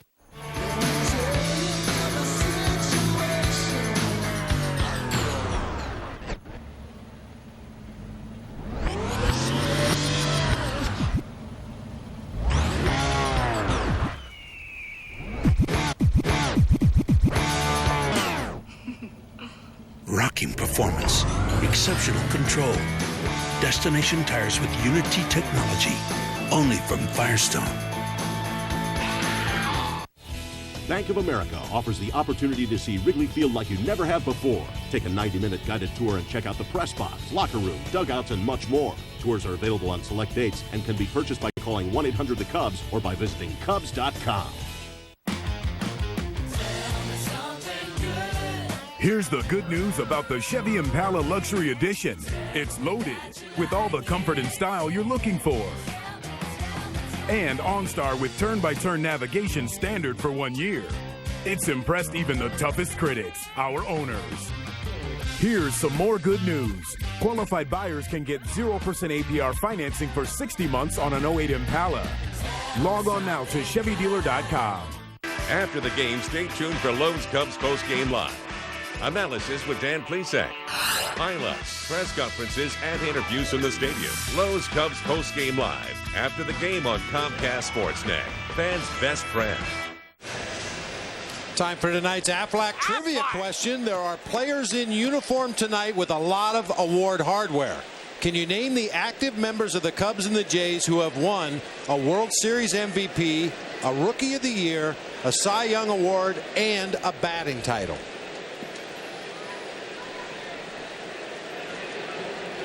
A lot of hardware and rings.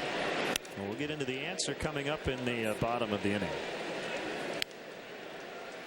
And sometimes when a pitcher's had a bad inning, a pitching coach would rather go to the catcher than the pitcher, because Gio knows whether Sean was missing his spot. Did his pitches not move the way they were supposed to? What's he doing out there? And Gio giving Larry Rothschild some feedback on what happened in that inning for Sean Gallagher, and hopefully Sean will be able to correct it when he goes back out for the bottom of the fourth.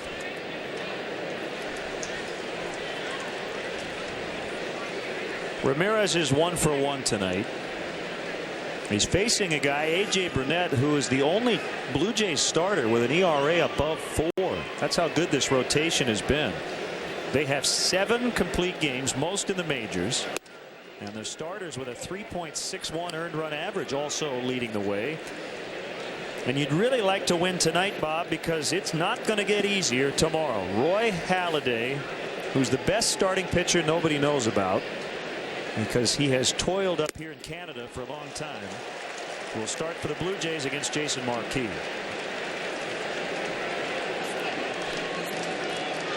And A.J. Burnett normally pitches much better on the road. Roy Halladay tomorrow, think about this. He had a 4 complete game streak in April.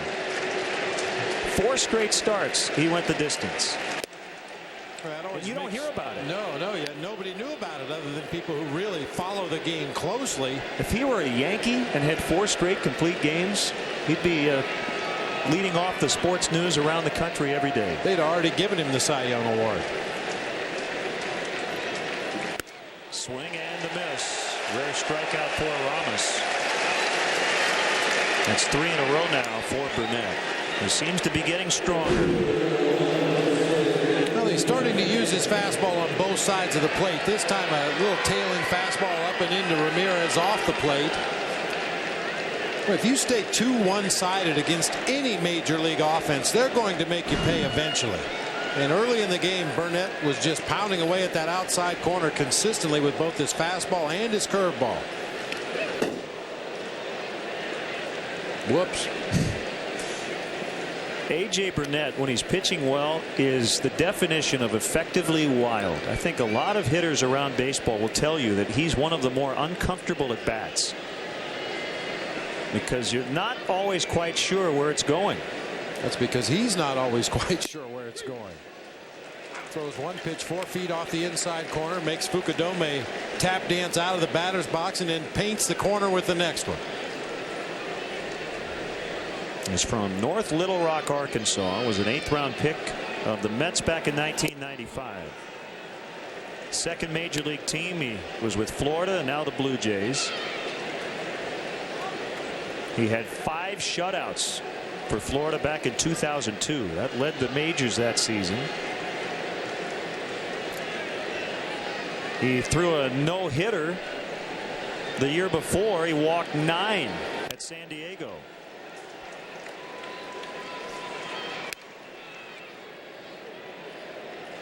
He has a lot of tattoos as well.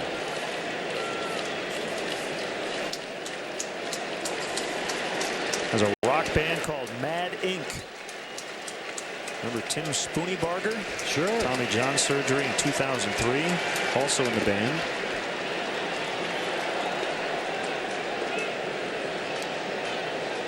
Well, we're in a band, but we're not sporting any ink. No. I guess that's why it's Mad Inc. I-N-K. Yeah. Because of all the tattoos that Burnett and Spooneybarger have. I think he should tattoo Tim Spooneybarger somewhere. The 3-2 to Fukudome. And that one is into left for a base hit.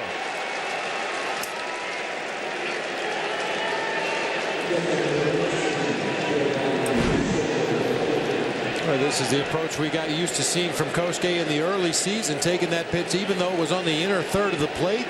Little inside out swing, line drive into left field.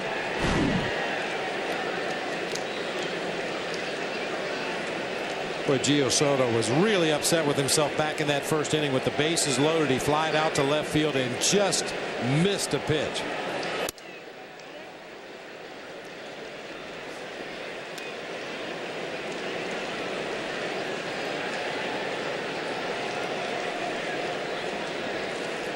First of 15 against the American League, including 6 against the Chicago White Sox. The next time the Cubs will get back into National League play will be at San Francisco on the final day of this month.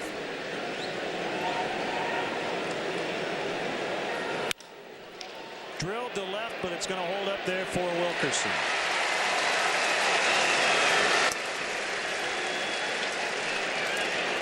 Can you imagine watching the first place Cubs battle the first place White Sox from the front row at Wrigley Field? Don't miss your chance to be up close and personal for this crosstown classic. Visit Cubs.com and click on the CBOE front row seats auction. There are more than 50 front row seats up for grabs for each of the 3 Cubs Sox games on June 20th, 21st, and 22nd. The auction ends Monday, so head to Cubs.com. Make sure you're cheering for your first place team from the very front row.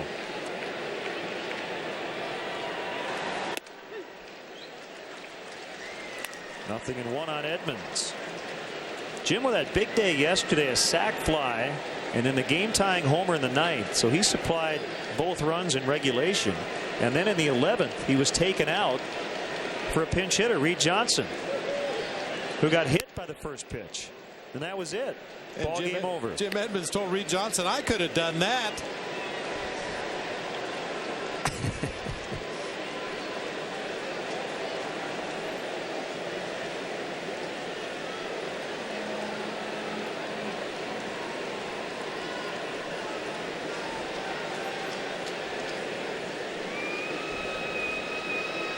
The 1-1 pitch. There's a deep drive by Edmonds. It sends Rios back to the wall. It's off the wall. He just missed a home run. Kosuke's going to score easily. And Edmonds with an RBI double. It's 3-1. He powered that one all the way out to the wall, just to the right of the 375 marker. Or if you're into the metric system, 114.3 meters. Boy, this is really good to see, Len. Jim Edmonds turning on a low and inside fastball. He's had some problems catching up to the good heaters in his time here with the Cubs. A lot of his big base hits have come to the opposite field, but absolutely crushed that ball and just missed a home run by about a foot. Boy, what a great jump Kosuke had off first base. Got a great read on that ball off the bat. He knew Rios wasn't going to be able to make the catch and scored easily from first base. Big swing by DeRosa.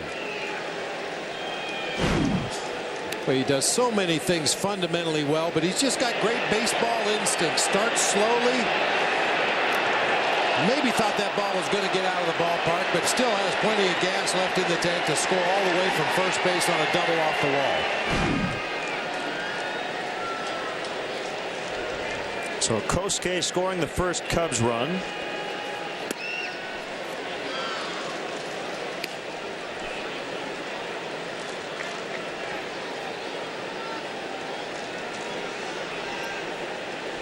See, I have my website up here converting meters to feet. So you throw out a number of meters and I'll quickly convert it.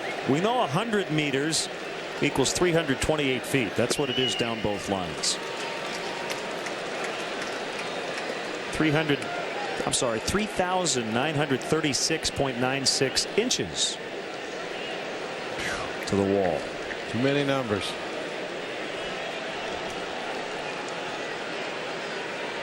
Yeah, don't even get me started on Fahrenheit and Celsius. Yeah, hot day. It's 26. Huh? And there's a formula for doing that I used to know. It involves some multiplication and division. Right. And I just look out the window and see what people are wearing. Double it and add 30.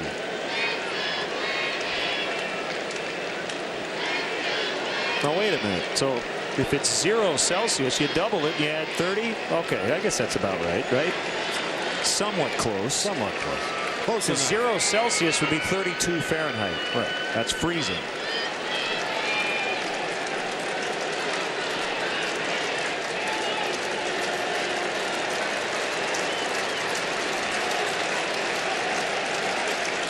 You had a little math with your baseball tonight here on Comcast Sportsnet as DeRosa takes a call third. Cubs do get on the board, however. They now trail 3-1.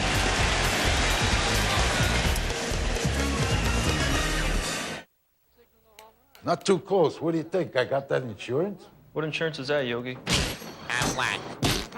The one you really need to have. If you don't have it, that's why you need it. Need what? Aflac. Well, if you get hurt and miss work, it won't hurt to miss work. And they give you cash, which is just as good as money. Aflac. Ask about it at work. Hey, Billy. Kevin. Ooh, Johnsonville brats. Brat me. Hey, how about some chicken? Do I look like a chicken guy? Give me one of those. Hey, dude. Want chicken? Absolutely not. No, brat. That one. The last one right there. My last brat? Yeah, that's right. It is tough giving up that last juicy Johnsonville brat. Aw, looking for these? Yes. You're the best. Oh, hi, hon. Just make sure I get one. Flavor up with Johnsonville brats. Every car maker's focusing on fuel efficiency, but they've forgotten about the power. At Nissan, we do more with a drop of fuel than any other manufacturer. The dependable Altima, versatile Sentra, and reliable Versa. 3 performance sedans with 31 miles per gallon or higher. Lease the Nissan Altima for $199 a month or get $1,500 Nissan cash back on Sentra. Nissan sedans. Lean, mean, driving machines. It's time to answer our Aflac trivia question. We ask you the players in uniform that have won a World Series MVP, Rookie of the Year, Cy Young, and batting title. I think I can do it. I'm sure you can. Eckstein's the MVP. Rolen, the Rookie of the Year. Lou Piniella was a Rookie of the Year. Halliday, the Cy Young, and Derek Lee, the batting title. There you go. We didn't even mention Gold Gloves. Could have dropped in a Manager of the Year for Lou.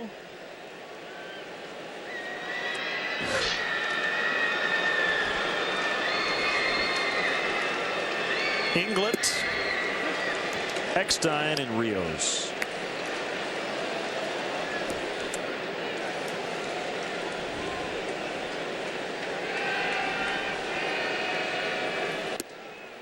That's low. 3-0. Inglet played with Lyle Overbay at Nevada Reno in college. Also Ryan Church, Chad Qualls. There's some other good connections when you talk about college baseball and players who went on to play in the majors.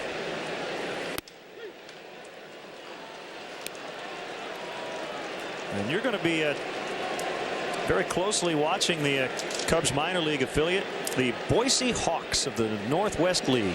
Yeah, Michael just found out today that he's going to report to Boise. Their season opens on the 17th with a home game against the Eugene Emeralds. Really excited and looking forward to the beginning of his professional career. So he's ready to pack up and head on out to Idaho as Michael Wirtz starts throwing in the Cubs bullpen. There's ball 4. Gallagher's over 70 pitches. The Iowa Cubs had to cancel their game tonight due to rain and some flooding in the Des Moines area. So their game against Nashville was postponed. They're hopeful they can play tomorrow. Felix PA had his first 3-hit game yesterday for the I-Cubs, who are playing well. They're in first place, 4 games up in the Northern Division of the PCL.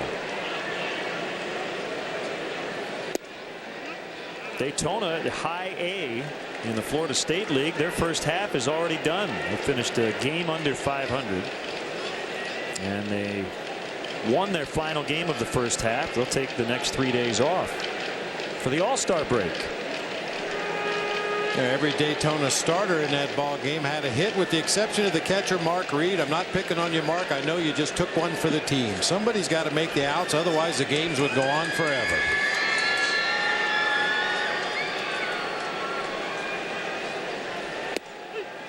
Bottom part of the strike zone, and it's 1-1 on Eckstein.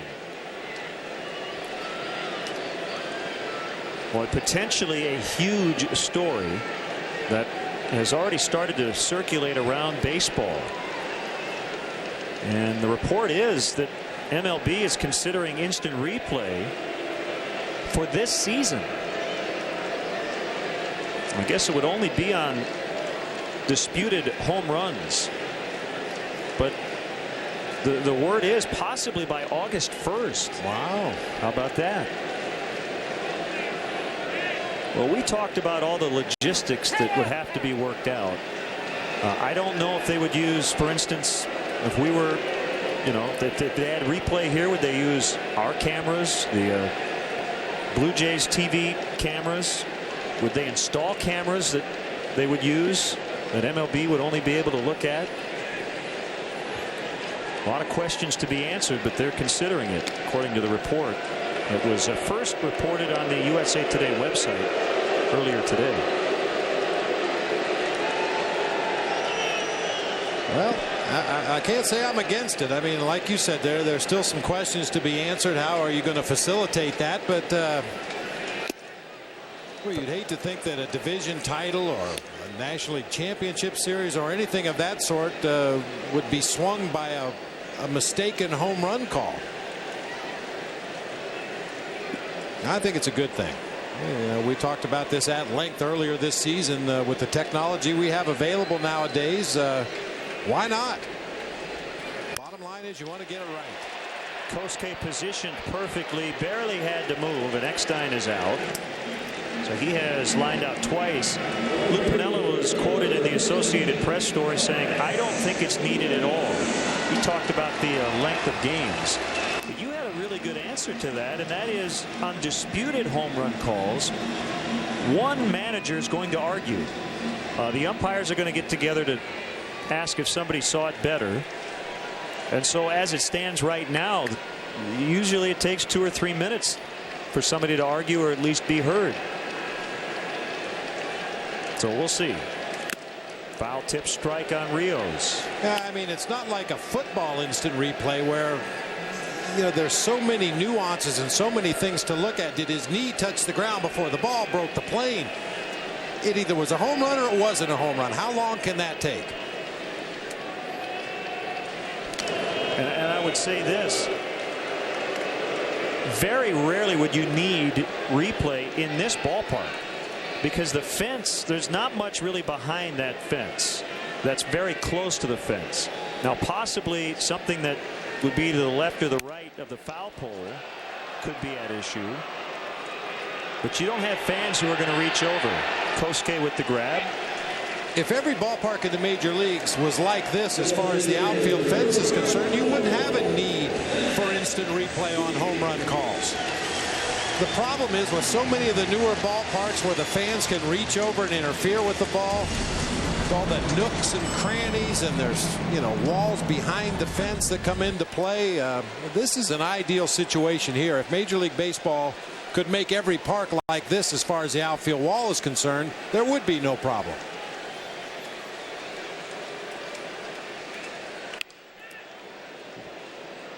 Stairs got the Blue Jays going with a 2-run homer to right in the last inning. We were talking about the struggles of the Blue Jays offensively, especially with runners in scoring position. And it's probably not fair to compare the Cubs to the Blue Jays, obviously, because they don't play common opponents. But what a difference in the two offenses. Blue Jays had no regular hitting over 300 coming into play tonight. The Cubs had 3. Matt Stairs leads the team with 8 home runs. The Cubs have 5 guys with more than that. The most RBI for a Blue Jay was 27. The Cubs have 7 guys with more than 27 RBIs. And the most runs scored are 36, and the Cubs have 6 players over 36 runs scored.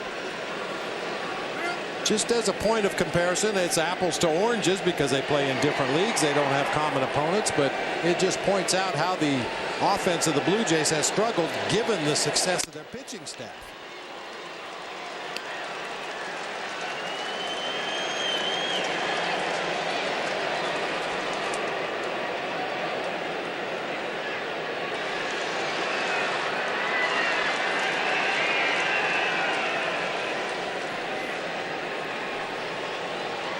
A kick and a pitch called strike 3. We have completed 4 tonight here at Rogers Center. It's 3-1 Blue Jays.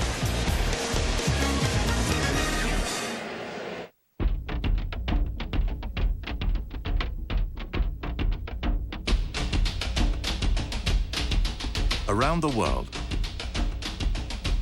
more than 70,000 Land Rovers are engaged in peacekeeping, humanitarian aid, and scientific inquiry.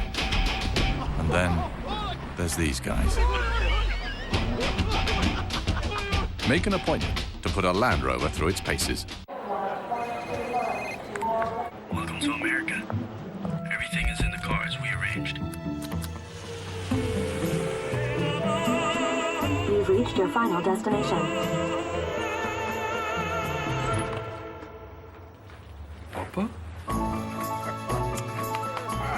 Surprise, Dad. This Father's Day, don't just buy stuff, do stuff. Like surprise your family. Get Dad a BlackBerry Curve from AT&T for only $49.99 at Radio Shack. What your engine feels, you feel. And when it's running clean, you feel it.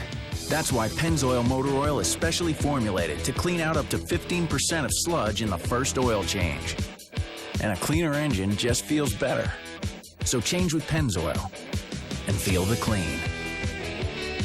Not just oil, Pennzoil. And now a 5-quart jug is only $10 for a limited time at Walmart. Cubs baseball is brought to you in part by Aflac. Ask about it at work. And by the Toyota Tundra. Visit ytundra.com to find out why the Toyota Tundra is a great way to keep moving forward.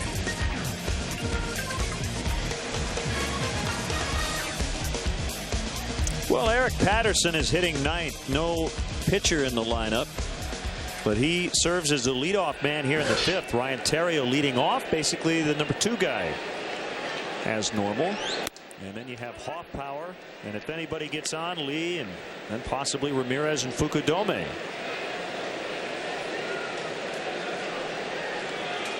Rolen is in at third base, and Patterson, showing bunt, takes a strike.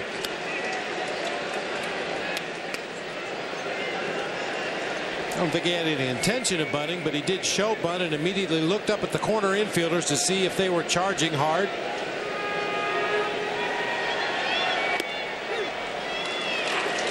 That curve was at 78.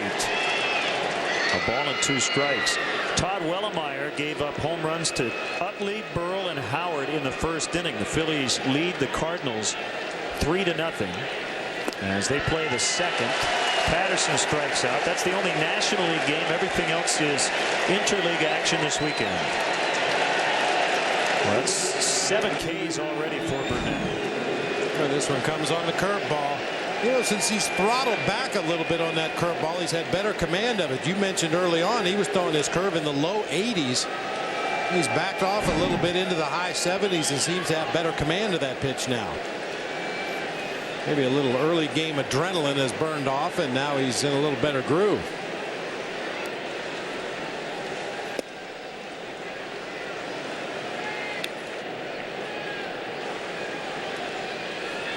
We want to wish Dr. Alden Clendenin, who works with the Cubs, and his wife Cindy, congratulations on the birth of their first child. Son John was born on Saturday. All right.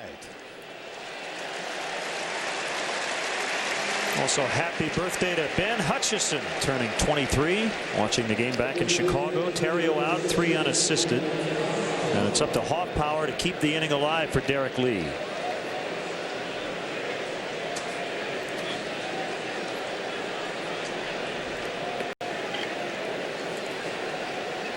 With the win yesterday, the Cubs have now won 11 straight at Wrigley Field. They have swept the last 2 homestands. So when they head home next weekend to play the White Sox, they'll be working on an 11-game home winning streak. The last loss at home came on May 17th. So by the time they get home, they will have been undefeated at Wrigley Field for over a month.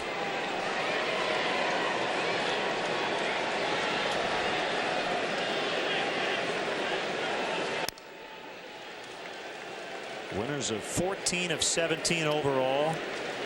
And you have a Blue Jays team that's struggling here in the month of June. They're just 3-7. They went 11-17 in April, 20-10 in May. And it hasn't gone all that well. They just dropped 2 of 3 to the team with the worst record in baseball, the Seattle Mariners. Well, they lead this one 3-1, and Hoffpower just got hit on an 0-2 pitch. We'll see if that one comes back to haunt him, as Hoffpower gets hit by that breaking ball low and inside. That's kind of that Kerry Wood pitch we talk about, that breaking ball to a left-handed hitter. Hey, you really don't have a target where you want to start that pitch. With a right-handed hitter, you can pick a spot on his body where you want to start the breaking ball in order to throw it in the strike zone. But with that left-handed hitter, you kind of have to pick an imaginary spot in that right-handed batter's box and try to drop it over the strike zone. And that time Burnett really choked that curveball down and in and caught Hoffpower on the foot. Kerry Wood, who also was a Rookie of the Year along with Vernon Wells, probably won't be available tonight. Woody was fantastic yesterday. 2 scoreless innings and extras. The entire bullpen was great. And Wood got the save, but it would probably be Carlos Marmol in that situation tonight.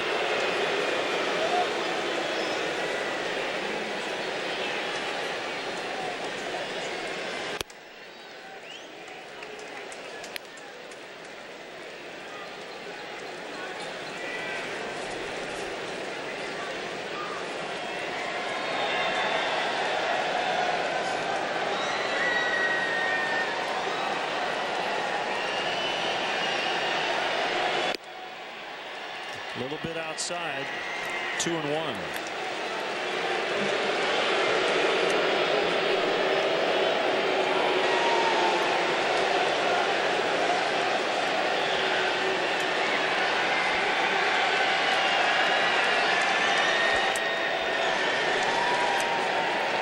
I think I said Vernon Wells. Scott Rolen was the Rookie of the Year.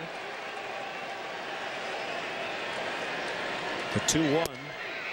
That's a strike. 2-2. A lot of late movement on this sinking 93-mile-an-hour fastball. Starts just off the corner, tails it back for the called strike. You can see they're doing the wave here at Rogers Center. Off power at first, 2-2 to Lee. And Micah did a really nice job. That ball didn't get very far away from Barajas. Heads up base running as he's now in scoring position. Boy, this is a tough thing to teach. This is just good instincts. You see the flight of that baseball, you realize it's going to end up in the dirt.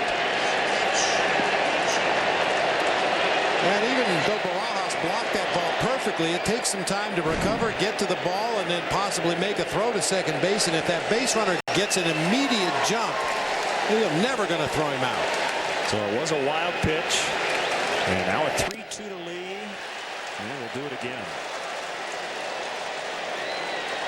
The problem with the wave tonight, the stands are pretty full downstairs between the foul poles. It's a little tough out in the outfield. You have to go through the batter's eye. You have the big restaurant out there. I don't know if people are getting up from their dinner table and doing the wave in between bites of their shrimp cocktail. Ball 4.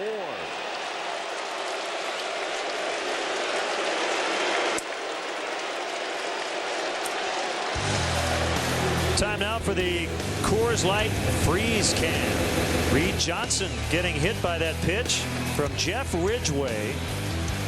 Yeah, missed his front leg, actually hit him on the right calf, the back leg.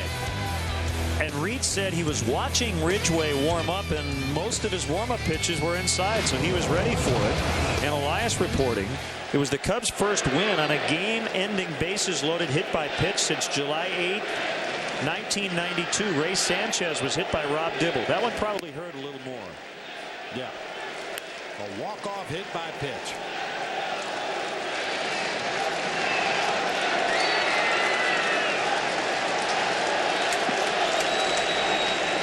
Well, a chance now for the Cubs. A hit batter and a walk with 2 outs.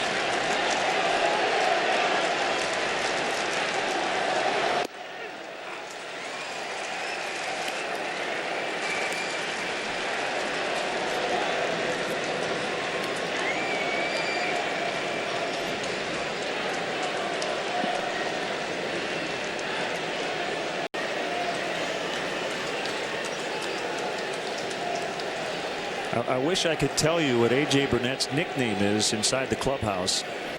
It's not a word that we probably should use on television, but it's something along the lines of the Intimidator. Okay. We'll just put it that way. He's got that game face going. Sean Camp out in the Blue Jay pen.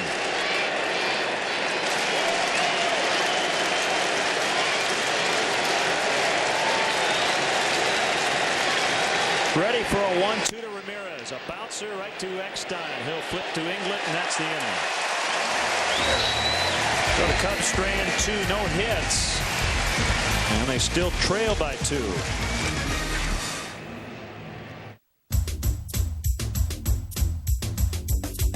I need you. I need you every single day, and I want you. I want you every single way, and it's love, it's love, it's love, it's la la la la la, it's love, it's love, it's love, it's la la la la la, and I want you. I want you every single day, and I need you. I need you every single way, and it's love, it's love, it's love, it's la la la la la, it's love, it's love.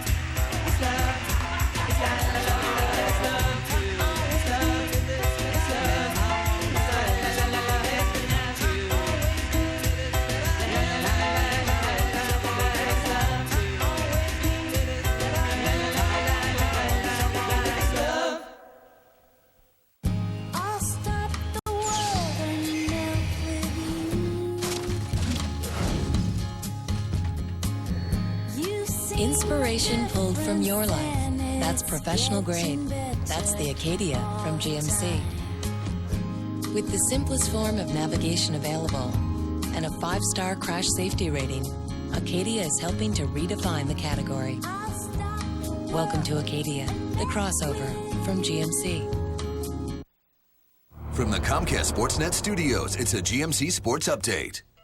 Hi everyone, Luke Stuckmeyer with you. USA Today is reporting that Major League Baseball will try to implement a replay system before the end of the regular season. Baseball officials have approached the umpires union and hope to start using replay on August 1st. We'll have more on the story on Sports Night tonight on Comcast Sportsnet. Now more Cubs baseball with Len and Bob. Thanks, Luke. We're in the bottom of the 5th. And Gallagher faces Rolen for the 3rd time. Rolen flied to center and then hit a home run to left. His first homer in over a month.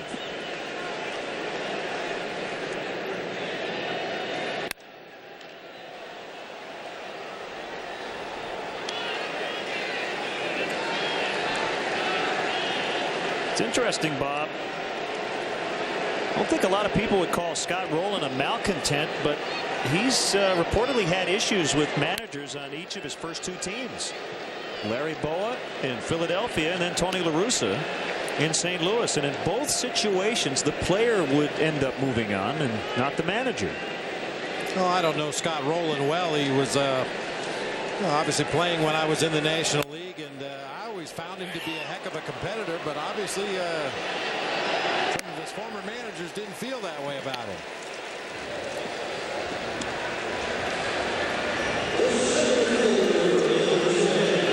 Well, on the defensive charts, he's one of the all-time great defensive third basemen. His biggest problem lately has been shoulder problems. That left shoulder we mentioned has been operated on several times. Now Wells, who's 0 for 2. 1 ball, 1 strike.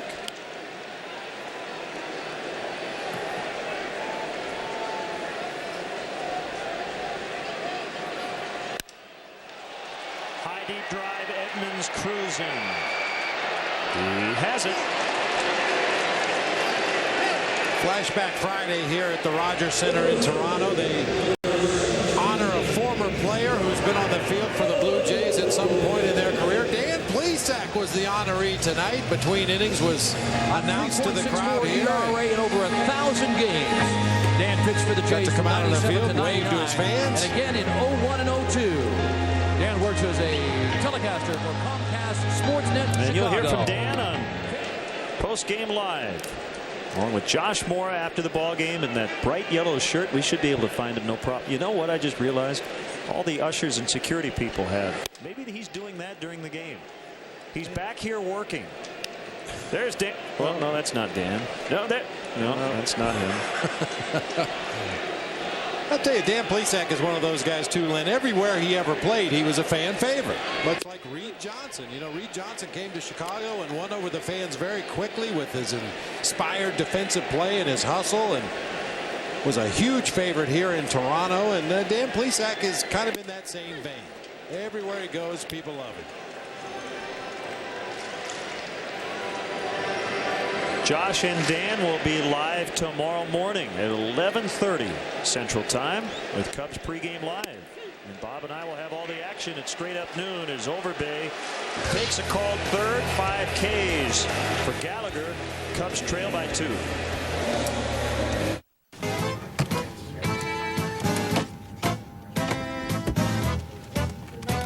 Hi, welcome to Conglomerated Airlines. We have 2 emergency exits on this plane, one in the front of the plane and one in the rear.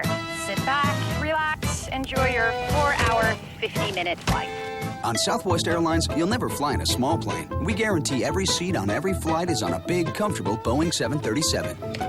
You're now free to be more productive.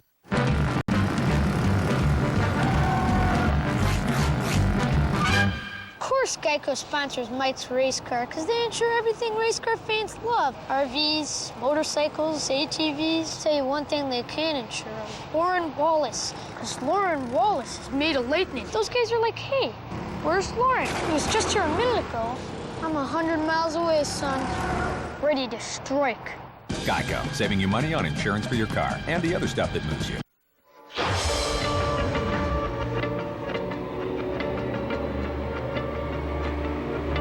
At Infinity, we believe acceleration should feel less like a quick burst of speed and more like a limitless force of nature. The 306 horsepower G from Infinity. Lease an Infinity G sedan for $349 a month for 24 months. Tomorrow, interleague action continues as Aramis Ramirez and the Cubs take on Vernon Wells and the Blue Jays in high def. Coverage starts with Lexus Cubs Pregame Live. Cubs Blue Jays in HD tomorrow at 11:30 on Comcast Sportsnet. Fans' best friend. Some of your favorite Cubs are headed for Universal Orlando Resort December 10th through the 14th, and you're invited. Join past and present Cubs players for private events at Universal Orlando's 2 amazing theme parks. Plus, enjoy an on-field baseball clinic at historic Jackie Robinson Ballpark. This exclusive vacation is available only through AAA Travel. Call 1-866-YOUR-AAA for details on how you can be part of the fun. Hasn't been that fun for the Cubs hitters against A.J. Burnett tonight.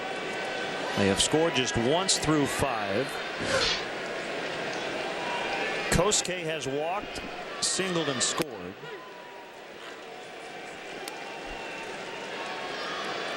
Now, very sad news. Tim Russert, popular host of Meet the Press and a board member of the National Baseball Hall of Fame, collapsed and passed away today in an apparent heart attack, just 58 years old. Tim Russert once threw out a ceremonial first pitch at Wrigley Field back in 2004. Spent some time in the booth, and I think we saw him last year or the year before at a Cubs Nationals game in Washington, D.C. That's flared, and it's a base hit for Kosuke.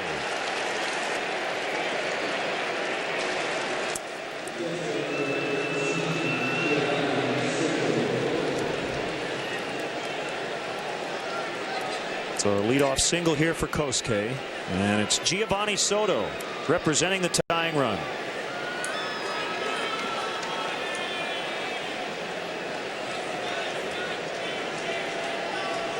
Right-hander Brian Wolf is up for the Jays. Keep this in mind. If it gets to a save situation for the Blue Jays, their closer is B.J. Ryan, a left-hander, and he's had a very strange couple of months. He was the Major League Baseball Delivery Man of the Month for May. That's presented by DHL. The top relief pitcher for May, 10 for 10 in saves. It was just about perfect in May, and he has really scuffled in June. He has already lost 3 times. Well, 3 of his last 5 appearances have ended up in Blue Jay losses. Not what you have in mind when you call down to that bullpen to bring your closer into a game.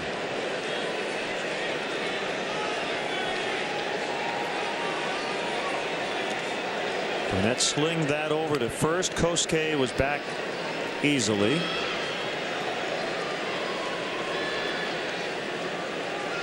And they're digging into that dirt.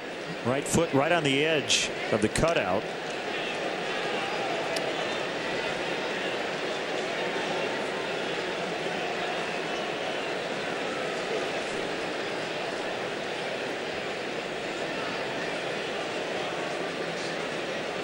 He faked towards second, and the pitch by Burnett was high, 3-0.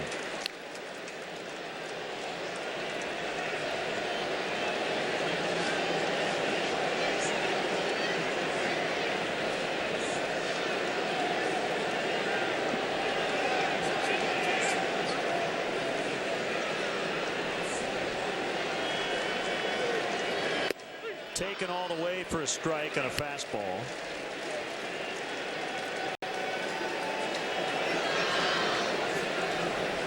All right, get it ready right here. Great hitter's count at 3-1 against a guy that has been known to challenge in these situations.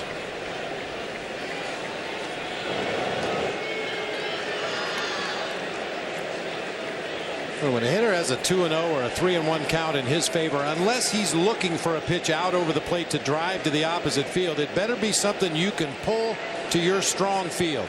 Kosuke runs this time, and he had a good rip at it. Pitch was up just a little bit higher than he can handle, but he had a good rip at it. Kosuke on the move over there at first base on the 3-1 count. Home run swing from Giovanni Soto on the 3-1 count. Now probably will try to cut down a little bit on the full count pitch. Hit it where it's thrown.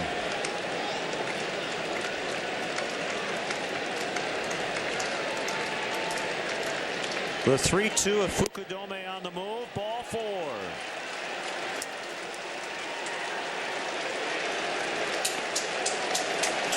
Tomorrow this series continues north of the border. The Cubs and the Jays in an interleague matchup on Comcast Sportsnet. Our coverage begins with Lexus Cubs pregame live. Don't miss the Cubs and the Blue Jays tomorrow at 11:30 a.m. right here on Comcast Sportsnet. Fans' best friend. John Gibbons is going to take the baseball from his starter A.J. Burnett. They'll go into the bullpen. It's the Heineken call to the pen. And it's Brian Wolf coming on. 2 on, no outs. Every car maker's focusing on fuel efficiency, but they've forgotten about the power. At Nissan, we do more with a drop of fuel than any other manufacturer. The dependable Altima, versatile Sentra, and reliable Versa. 3 performance sedans with 31 miles per gallon or higher. Lease the Nissan Altima for $199 a month, or get $1,500 Nissan cash back on Sentra. Nissan sedans. Lean, mean, driving machines. Menards has a watering solution for every part of your yard. This gear-driven sprinkler head from Rainbird works with underground systems and has an adjustable spray pattern, only $788. A landscape drip kit irrigates precisely where you need it. This starter kit is only $14.99. Keep unwanted pests away with Triazicide for use in or around lawns, gardens, and flower beds. This hose end sprayer is ready to use. Kills on contact 180 pests above and below ground, just $8.99. Save big money at Menards.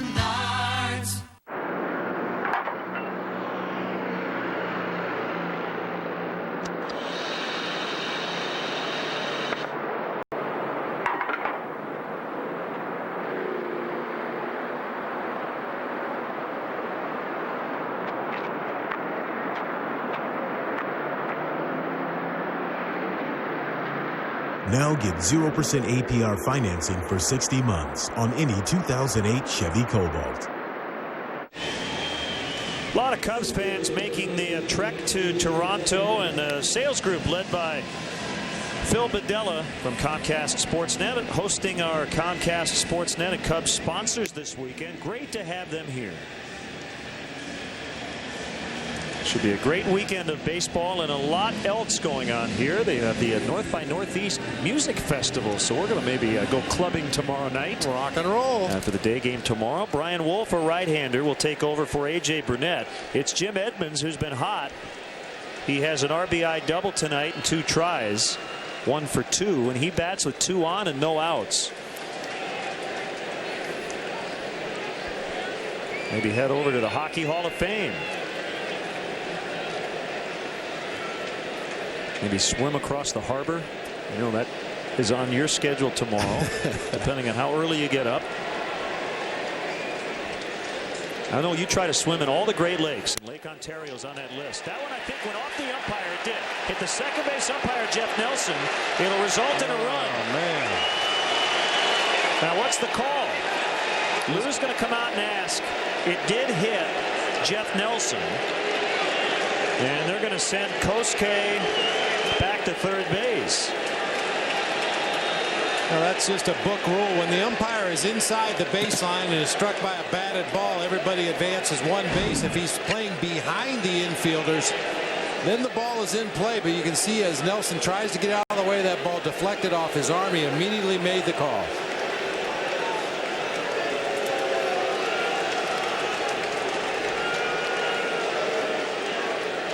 So they're loaded with no outs. What a clean line drive into center field by Jim Edmonds on a pitch down low and away. He is really starting to get locked in up there at the plate. Well, that definitely cost the Cubs a run, at least for the time being.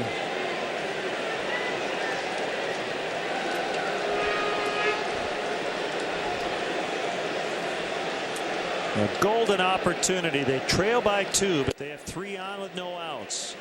Ball 1 on DeRosa. Well, the good news is they got A.J. Burnett out of the ball game. He was very good after the first inning today, and was a guy who could miss bats with his stuff. Wolf is not the same kind of pitcher. He will pitch to contact. Well, he needs to throw a strike. It's 2-0. Fukudome at third. Soto at second. Edmonds at first.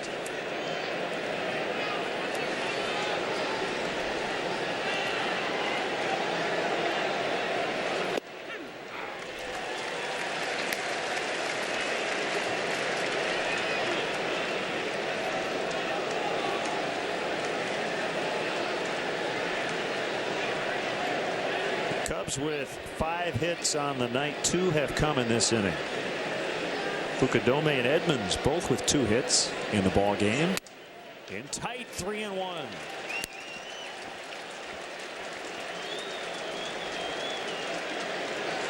Great spot to be in for any hitter.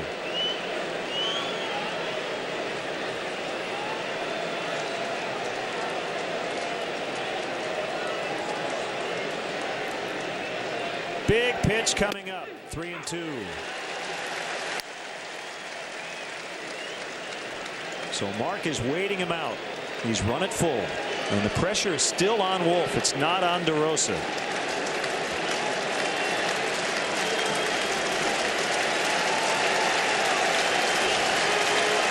The payoff pitch struck him out.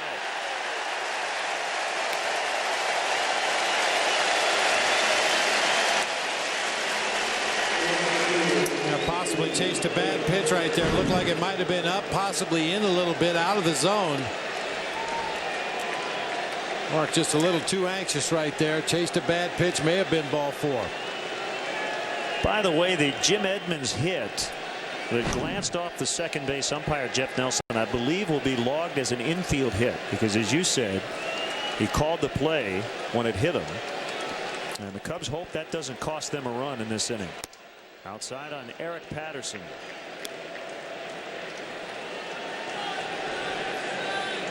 That's just bad luck. Really nothing anybody could do about it. Nelson doesn't want to get hit by that ball. Well, the surprising thing is that doesn't happen more often than it does. Absolutely. I mean, Jeff Nelson is a very athletic man out there in the middle of the infield, and if he couldn't get out of the way, I know some umpires that would have been hit right between the eyes with that one.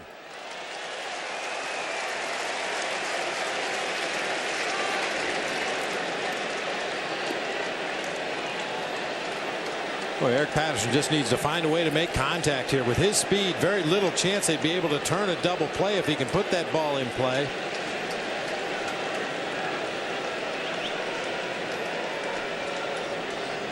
Wolf with a 1-1.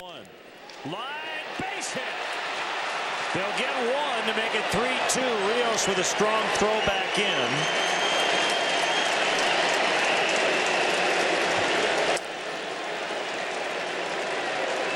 Tying run is now 90 feet away. Eric Patterson with a big knock. So they do get that run.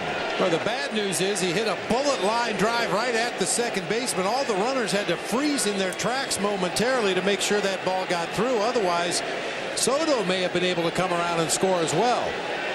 But you got to be careful on Alex Rios out there in right field. 6 outfield assists. He has a cannon. Both runs have been scored by Kosuke for the Cubs. Soto the tying run at third. Edmonds at the bottom of your screen, the go-ahead run. You have Eric Patterson at first.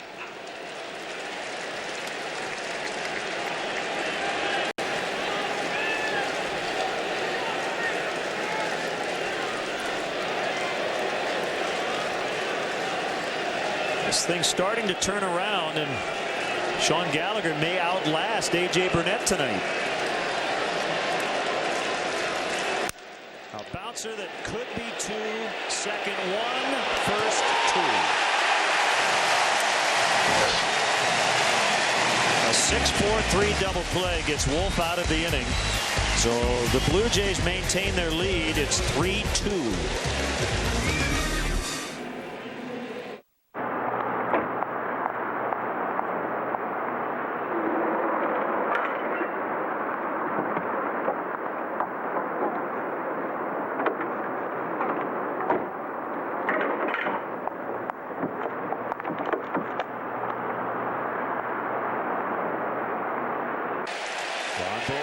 Is 2 for 2.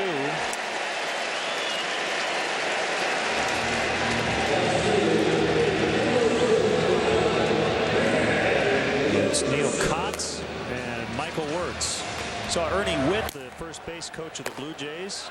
Now he was a teammate of yours, right? Yes, indeed. He was a starting catcher. Left-handed hitter. Nice platoon. Although he played a lot, right? He played a lot.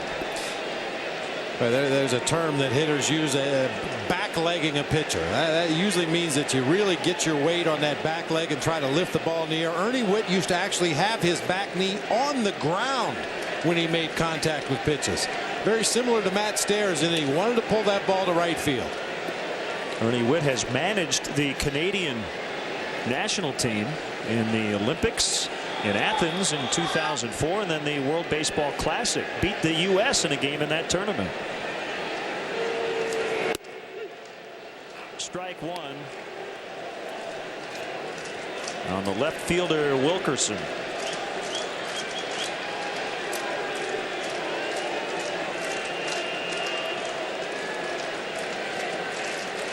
Off power plays behind the runner.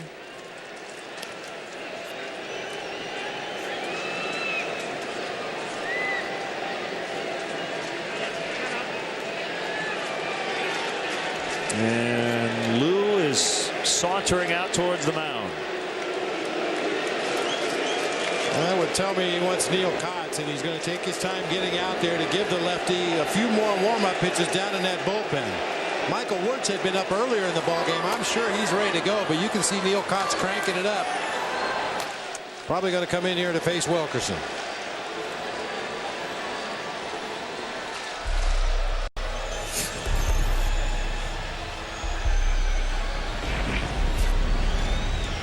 Lou doesn't have to worry about double switches here in the AL parks.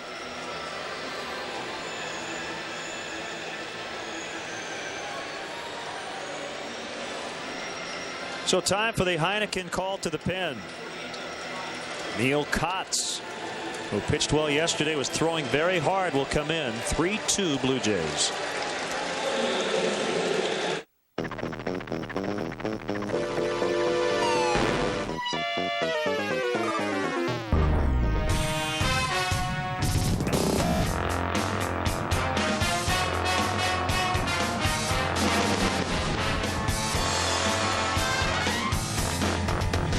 Your love for car has never been more real. Introducing the first ever Pontiac G8 GT, the most powerful car under 30 grand. Want a new TV for free? Who doesn't? Buy any TV, any size, June 2nd through June 15th at Grant's Appliances, Electronics, and more, and it could be free. Pat Hughes here from my good friends at Grant's. Your TV could be free if either the Northsiders or the Southsiders win the baseball championship in October. Digital's coming. Don't wait. Buy now at Grant's. Any Sharp, LG, Samsung, Sony, any TV at Grant's could be free June 2nd through Father's Day. Only at Grant's Appliances, Electronics, and more.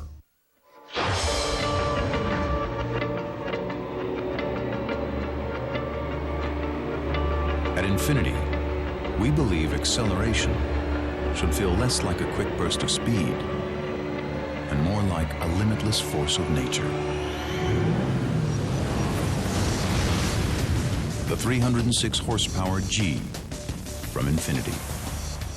Lease an Infinity G sedan for $349 a month for 24 months. Neil Kotz in the 9th inning yesterday against the Braves gave up a double to Kelly Johnson. He would later intentionally walk Mark Teixeira, but he struck out Chipper Jones before that walk to Teixeira, and then he fanned Brian McCann to get out of the inning, and he was hitting the mid-90s with his heater. I think back to spring training with Lou talking about wanting power arms out of that bullpen. Well, he's got a bunch of them right now with Kerry Wood and Bob Howery and Carlos Marmol, and now Neil Kotz getting it up there in the mid-90s. So Gallagher will just watch. He ended up doing exactly what A.J. Burnett did, and that is go 5+. So he started the 6th but did not record an out. Runner at first, no outs, and a 1-1 count as Wilkerson bunts. Kotz picks it up and he throws to first. So yes, they do lay down sack bunts in the American League. Well, I'm glad I spent the time during the pitching change to look up the numbers. They don't do it very often, and they wouldn't have done it if Wilkerson had been facing a right-hander. He wasn't going to show bunt against Sean Gallagher, but he does against the lefty Neil Kotz and does it perfectly. In the American League, the most sacrificed bunts by any team are the Texas Rangers with 23. In the National League, the Colorado Rockies have 40. Just to give you a little bit more of a comparison, the lowest number of sacrifice hits is 9 by Tampa Bay in the American League, 17 by the Astros in the National League. So obviously not as big a part of the offense in the American League as it is in the National League. Marco Scudero was announced to pinch hit for the left-handed hitting Joe England, and that's going to bring Lou right back out to the mound.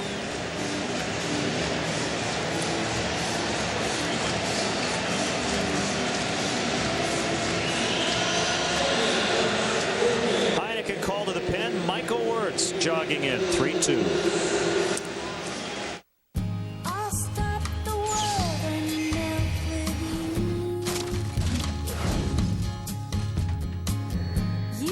Inspiration pulled from your life. That's professional grade. That's the Acadia from GMC. With the simplest form of navigation available and a 5-star crash safety rating, Acadia is helping to redefine the category. Welcome to Acadia, the crossover from GMC. How do you want to see the game? You want to be closer?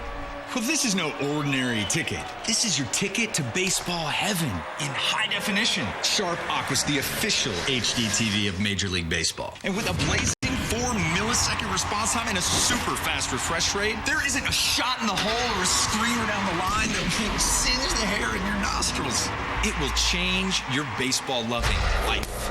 Aqua's LCD TV. Change your TV, change your life. Sharp. Well, good morning. Good night.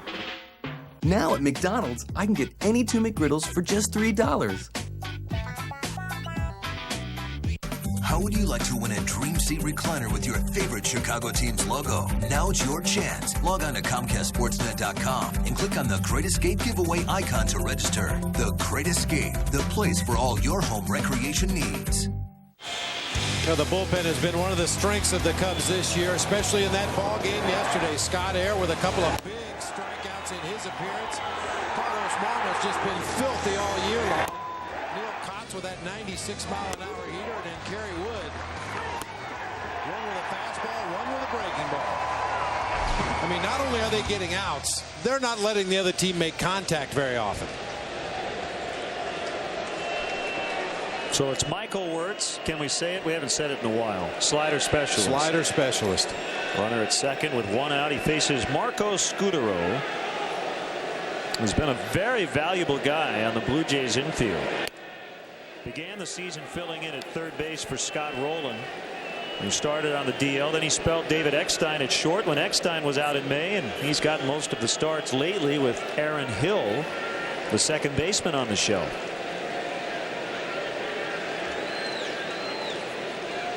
Here's the 1-0 pitch.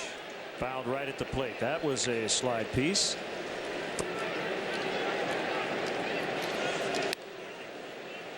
Great to see Phil Badella from the Comcast Sportsnet sales department, his group. And general manager at Comcast Sportsnet. Good to see Phil.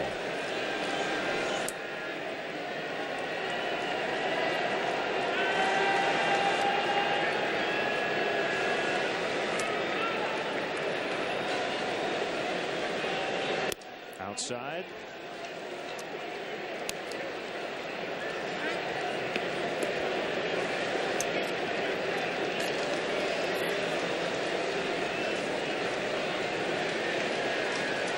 Two and one the count on Scudero, the pinch hitter.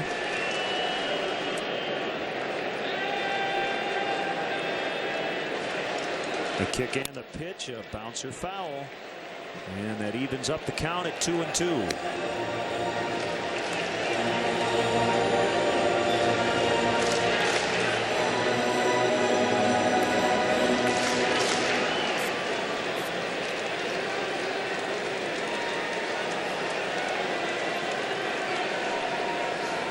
Barajas is in scoring position at second base. The pitch. Terrio comes in and throws out Scudero.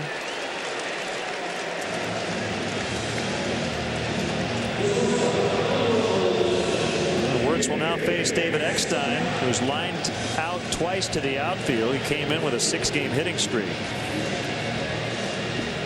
Completely different game in the American League when it comes to scoring. Well, you have double switches, all kinds of things that happen in National League games. You have to figure out, all right, is Scudero going to stay in? Where's he going to play? Where's the pitcher going to bat? Well, I've already written it in. Scudero's going to play second base. It's just all straight up. And you don't want to mess around with any sort of weird switches, because then all of a sudden the pitcher has to hit. So you got to be careful with that DH. Well, it just really eliminates a lot of the strategy of the game. I mean, it's not that American League managers couldn't deal with double switches and where do you put guys in the lineup, and if you want multiple innings out of your reliever, you have to bring in a position player to double switch. It's not that American League managers can't do that. It's just that they don't have to. You run your best 9 hitters out there. You run a starting pitcher out there, and as long as they're all effective, they continue to play. That was a huge learning curve for me coming over from the National League when I came to Toronto in '89. If you didn't start, you might as well put your feet up and enjoy the rest of the evening, because with a 179 batting average, they weren't going to use me to pinch hit very often. On the very rare occasion, a team will lose the DH with some late inning maneuvering. Doesn't happen very often.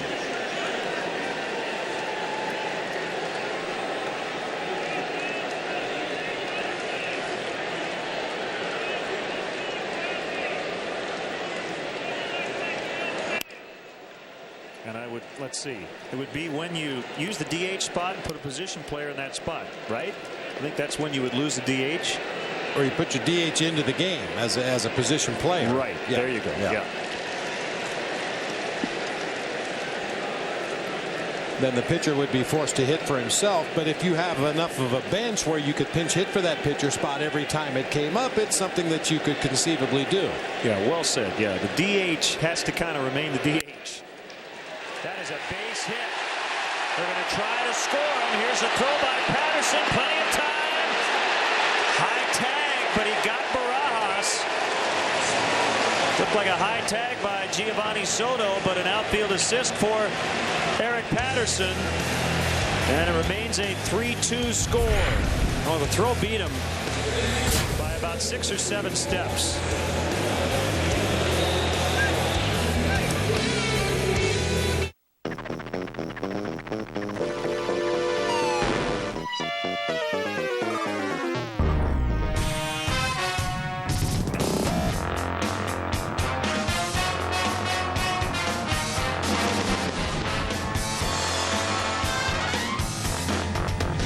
Your love for car has never been more real.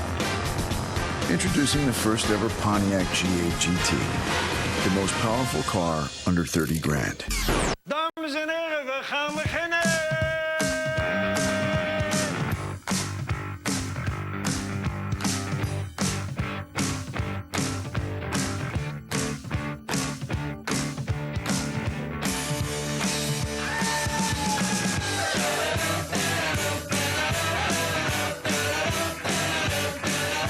Exceptionally brewed for a taste that's pure Amsterdam. Amstel Light, one damn good beer. Father's Day is June 15th. Make sure you have the perfect gift for your dad from Menards. A Skill 18-volt cordless drill and light kit is a perfect start. It features a keyless chuck and includes 2 batteries, 1-hour charger, and carrying bag, only $79.88. For accessories, find great deals on Skill drill bit sets. Choose from this 27-piece quick change drill and drive set or a 44-piece drill and drive set, only $6.99 each after rebate. Save big money at Menards. Comcast Sportsnet congratulates Patrick Kane for becoming the first Blackhawk since 1991 to receive the NHL's Calder Trophy, becoming the 2008 Rookie of the Year. A new era has begun for the Blackhawks, and we're all looking forward to another exciting season. Play at home plate to end that last half inning. Nice throw to the dish by Eric Patterson. Charges the ball hard, gets rid of it quickly, right on the money. Giovanni Soto does a couple of things really well, one not so well. He blocked the plate, he got the ball in his bare hand rather than just holding it in his catcher's mitt. However, he does reach up high to tag Rod Barajas. You can see that tag was applied up near the hip. Barajas claiming he got his foot on the plate before the tag. When the ball beats you by that much, you're probably going to be called out, but Gio would have been better served to go straight down with the ball in his glove. That's where Barajas is going to go eventually, to home plate, so why go up the line? And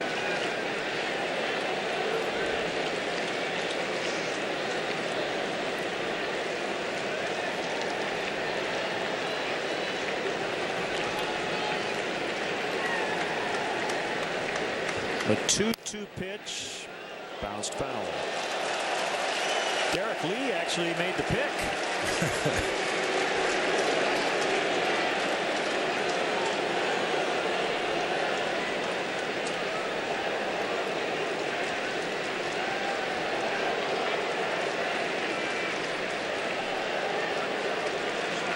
The next 2-2, a tough night from Micah. He has struck out 3 times, was hit by a pitch the other time.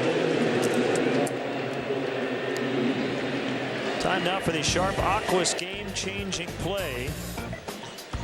Jim Edmonds singled up the middle, but the ball hit the second base umpire, Jeff Nelson. The Cubs would have gotten a run there.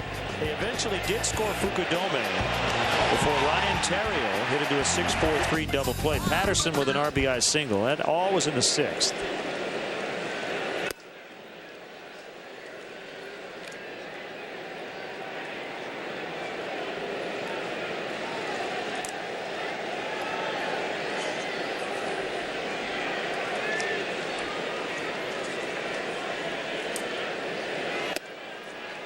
Inside, hitter's count here for Derek. 2 balls, no strikes.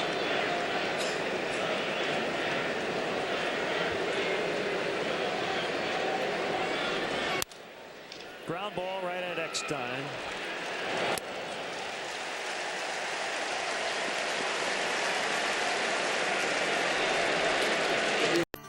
The best summer vacations start right in your own backyard at The Great Escape, where we have 4 great reasons to get a pool today. Pool installation for only $1. Free auto cleaner with purchase of round pool package. Payments as low as $77 a month on a premium pool package. And 0% financing for 48 months. Only at The Great Escape. Escape your everyday. Shop The Great Escape. It's got 403 horsepower. It can tow 8,000 pounds. Seats 7. It's dripping in chrome. Big, bold, beautiful. Forget drive it. If it had a bathroom, I'd live in it.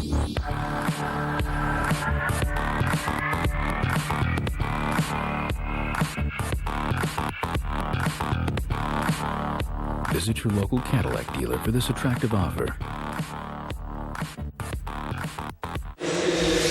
Get Chicago Sports News Nightly on Land Rover Sports Night. Coming up tonight at 10, the Blackhawks celebrate Rookie of the Year Patrick Kane. Also Cubs and Sox recaps. Join Gail and Luke for Land Rover Sports Night tonight at 10, only on Comcast Sportsnet. Fans' best friend. Jesse Carlson has put up some very good numbers over a strikeout per inning. And he faces Kosuke Fukudome. Lou had to really think about his lineup and where the lefties are because of all these southpaw pitchers. See, Carlson comes from the side. They have Carlson, Scott Downs, former Cub, and B.J. Ryan, the closer.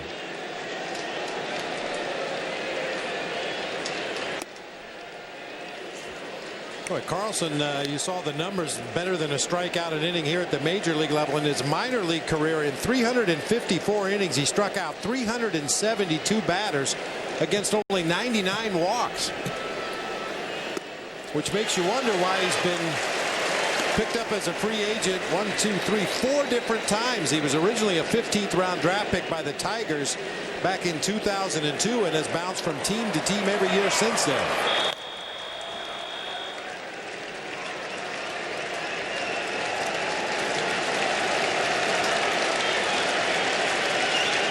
Crowd of 27,803 sensing the moment, and it's fouled back by Kosuke.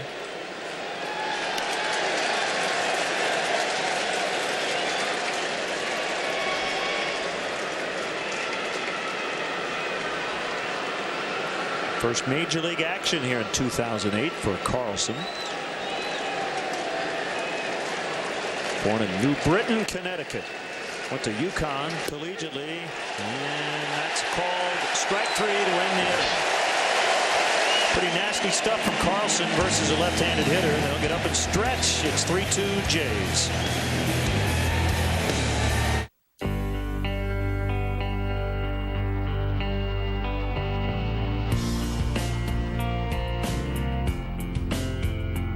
Imagine yourself in the best-selling car in America. Lease the 31-mile-per-gallon rated Toyota Camry for just $209 a month, or get 2.9% APR financing.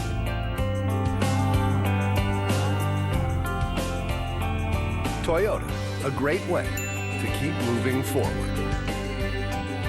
How do you want to see the game? You want to be closer?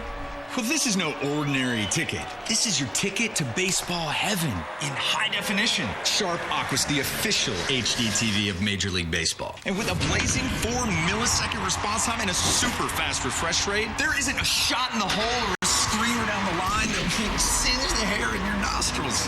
It will change your baseball-loving life. Aqua's LCD TV. Change your TV, change your life. Sharp.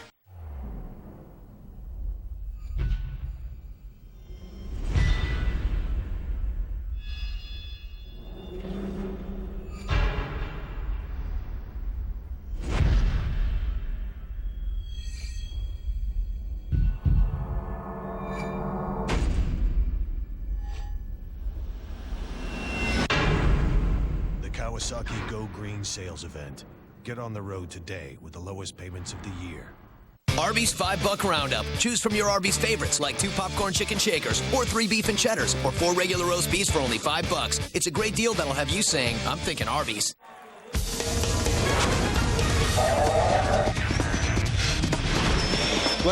Let's check out the Feldco upcoming Cubs schedule and where you can catch the games tomorrow versus the Blue Jays on Comcast Sportsnet at 11:30 Central. Sunday versus the Jays on WGN at noon. Monday the Cubs will be in Cooperstown for the Hall of Fame game at 1 o'clock on WGN. Tuesday and Wednesday in Tampa Bay, Comcast and WGN those 2 days.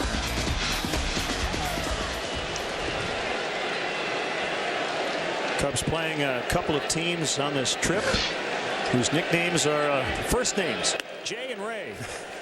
What's up, Jay? How you doing, Ray? You can call me Jay, or you can call me Ray. Still 3-2 Blue Jays.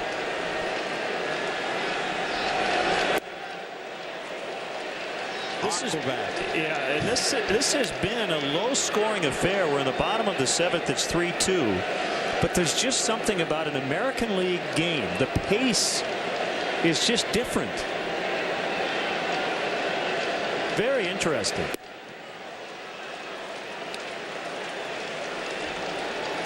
I guess the easy answer is the pitchers don't bat.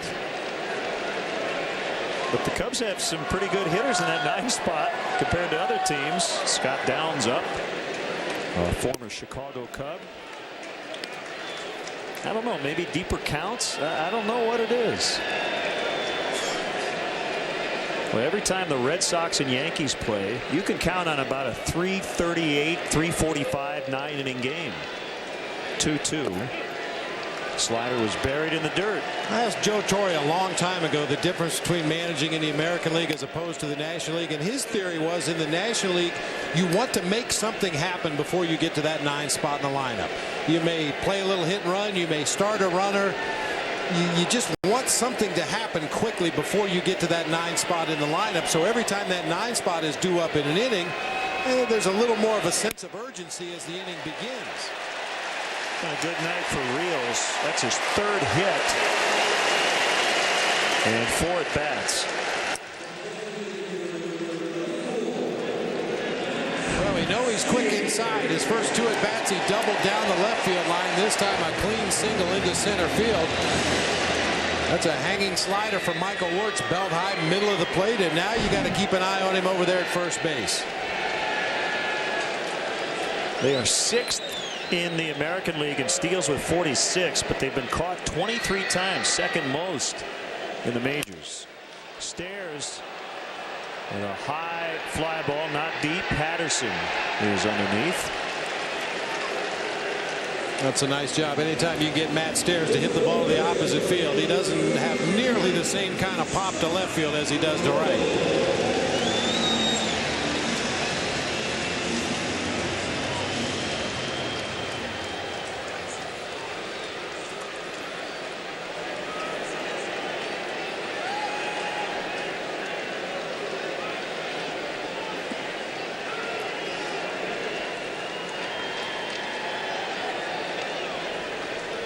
Quick check on the runner Rios.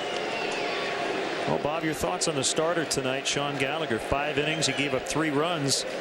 It was really a matter of those 3 hitters in the 3rd. Rios with a double, and Stairs and Rolen went back-to-back with home runs. And it was more a question of location than anything else. I mean, for the most part, he pitched pretty good tonight, but he had a lapse there for those 3 hitters, and it cost him. And the thing about the Blue Jays that we mentioned earlier, while they may not score a ton of runs, they don't give up a lot. They're ranked 3rd in the majors in ERA, under 3.5. So they pitch very well.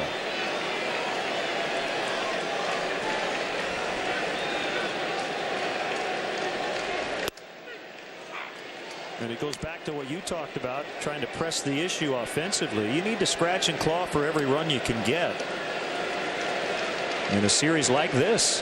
And then tomorrow against Roy Halladay, if you have him on the ropes, you better come through.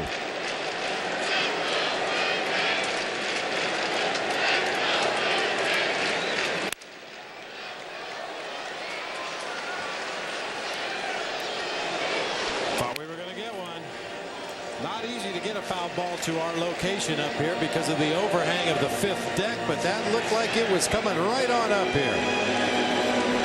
We've got a little bit of an overhang here.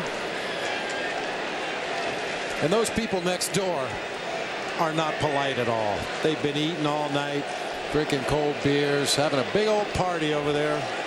We're next door working. The 0-2. Low and outside. You think the neighbors would invite you over for a bite to eat, you know? You would think. They're going, you see that guy over there? He looks familiar. I have a bottle of water. I've got some water. We do have water. Yeah, I'm sure they all remember my playing days here in Toronto.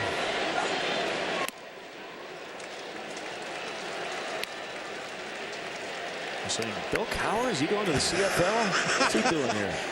Start a rumor. Bill Cowher's going to take over the Argonauts.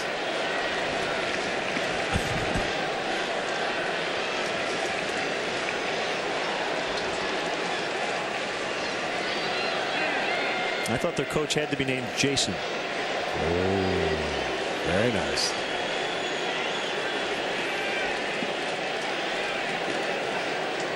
The Argos. Geez, do they have any numbers left? Little tapper foul.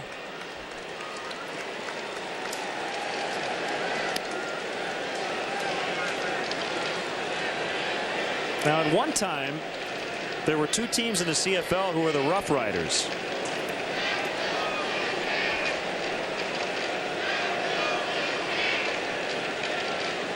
Just thought I'd throw that out there. That would be a little confusing, Yeah. I would think. The Edmonton Eskimos.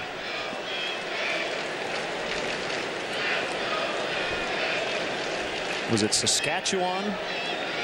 They were the Rough Riders, Yeah. right? Well, what could you do? The Rough Riders and the not so Rough Riders?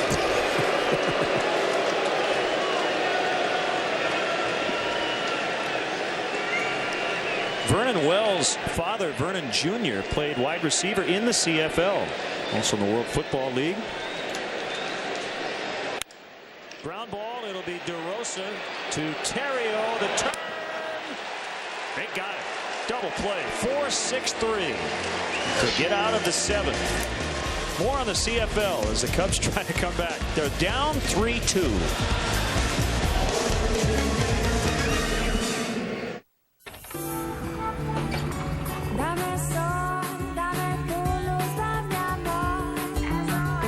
McDonald's iced coffee comes in 3 delicious flavors: regular, vanilla, and hazelnut. Try one today.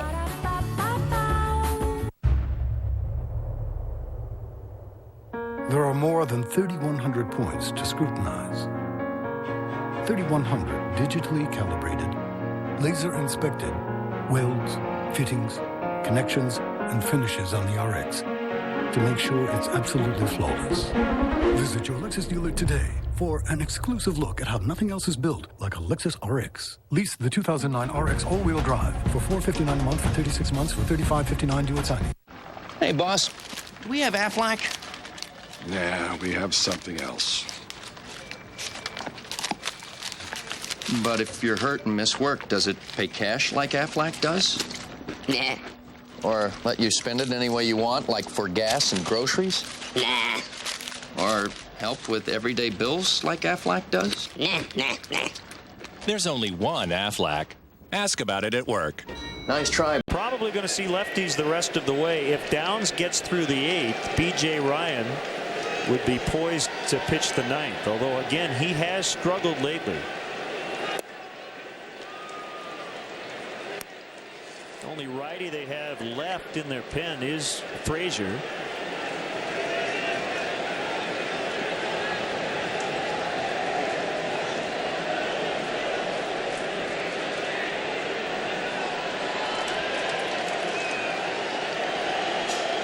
Here's the 2-0 pitch to Soto. It's a strike on a fastball.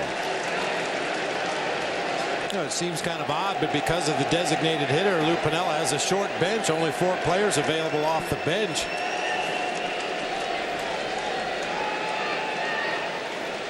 Three right-handed hitters in Cedeno, Johnson, and Blanco, and Mike Fontenot from the left side. Well, I've made this mistake before, and I'll never do it again. First time we play in an American League park each season, I like to write down the bench players on my scorecard. I fill out the lineup, I write in the bench players, and I always come up one short. I sit there for 15 minutes going, who am I forgetting? And then I realize that the extra guy is actually in the lineup. 3-1. Line shot, base hit.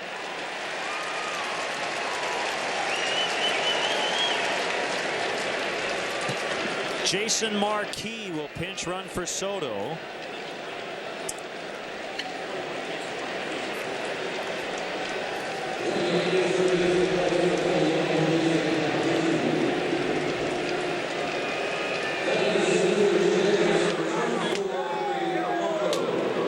And now Henry Blanco will hit for Jim Edmonds. Well, Blanco was going to have to come into the ball game anyway, since Soto's been taken down for the pinch runner over there at first base. So Lou making the switch here, going with the right-handed bat Blanco. 4th pinch hit at bat of the season. So we'll probably see Reed Johnson end up in center. With Edmonds out, Henry will stay in and catch, as you mentioned. And a called strike.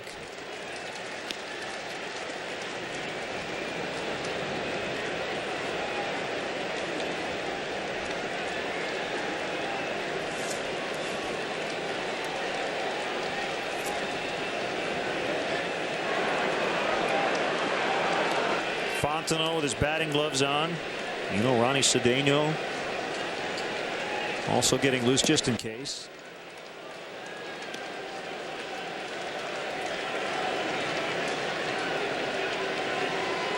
One on Henry.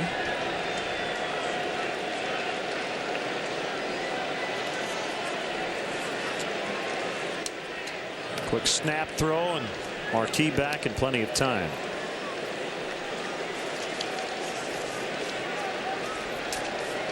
Jason will be back tomorrow and on the mound for the Cubs. He'll face Roy Halladay.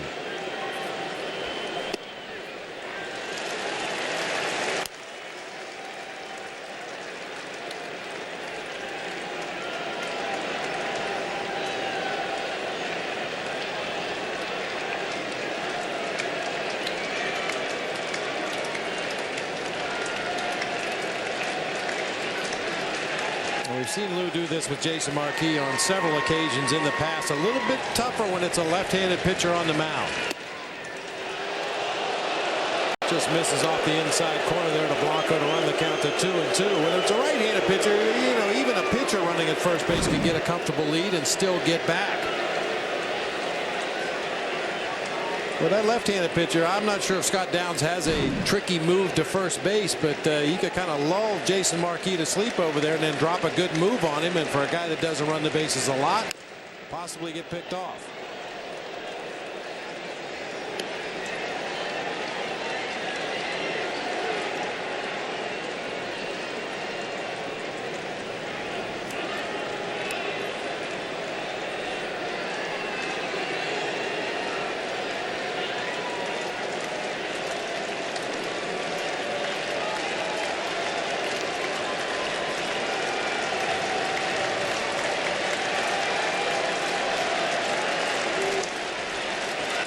On the way, bounced foul.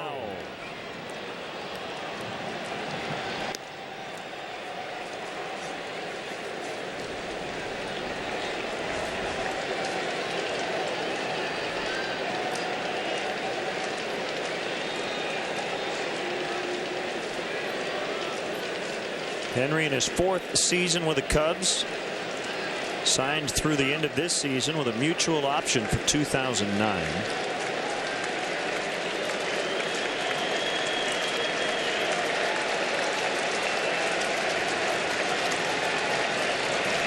The next one also hit foul, this time off to the right.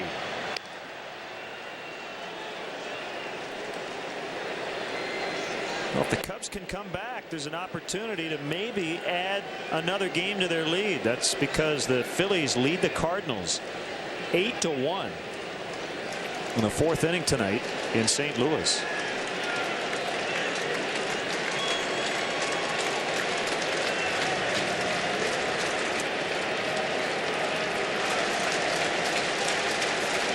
Another 2-2, another bounding ball foul. Good barehanded pick by Mike Quaddy. Oh, yeah, and if the Cubs can come back and win this ball game, they would go to 20 games over 500. I talked about this a couple of weeks ago. There are certain benchmarks in the season.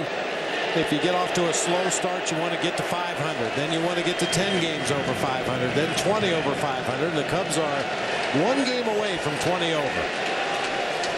Check that score. It's 13-1. Phillies with 9 runs in the top of the 4th. He struck him out swinging. So Downs wins that battle against Blanco. Took a little off that big slider, sweeps it all the way across the plate, down and in. Henry, I think, might have got a piece of it, but fouled it right into the mid of Rod Barajas.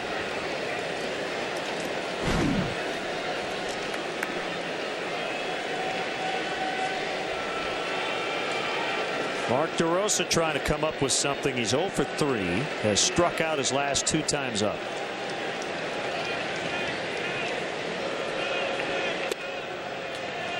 Downstairs, ball 1. The Reds beat the Red Sox 3-1 tonight at Great American Ballpark. Dunn and Bruce went deep. Aaron Harang with his 3rd win against 9 defeats.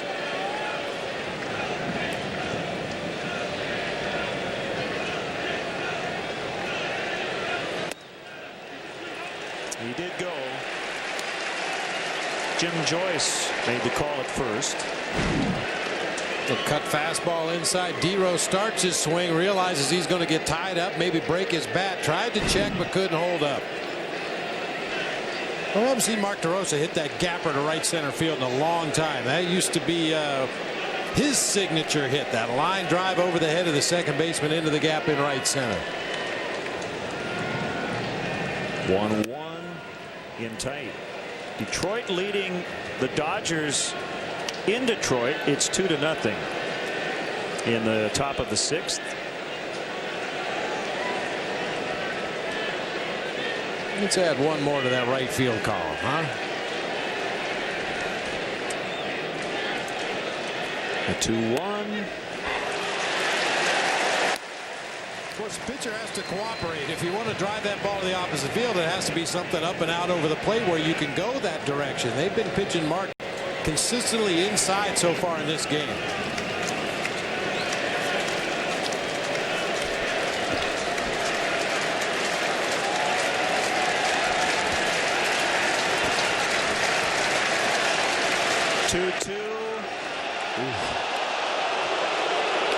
Downs tried to go through the back door and did not get the call from Tim Cheetah.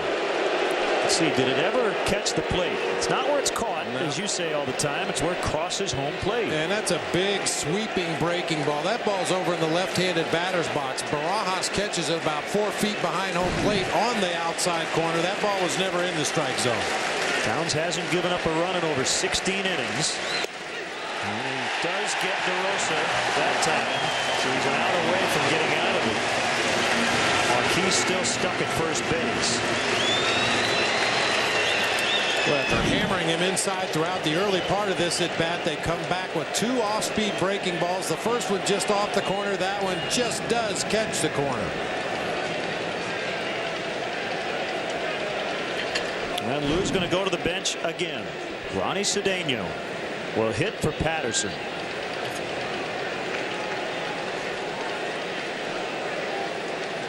Some other scores. The Mets lead Texas 7-1 at Shea. They're in the last of the 8. It's been a tough go here lately for Billy Wagner. 3 consecutive blown saves. Baltimore over the Pirates 8-6 at Camden Yards, bottom 8. They're being delayed by rain in Cleveland. The Indians with a run in the bottom of the 1st against the Padres. Grady Sizemore with a home run. Another curve for a strike. Yankees are in Houston. It's 1-1, bottom 6. Just strange to see the Yankees in Houston. I think the Yankees were the first team to play an exhibition game at the old Astrodome in Houston. Mickey Mantle, if I'm not mistaken, hit the first home run in Astrodome history. And we are told it is raining here outside. That's why the roof is closed. We wouldn't know it. We're hermetically sealed tonight for baseball. Yes, we are. This could be a spaceship. We could just be hovering around. We'd have no idea. 1-1, now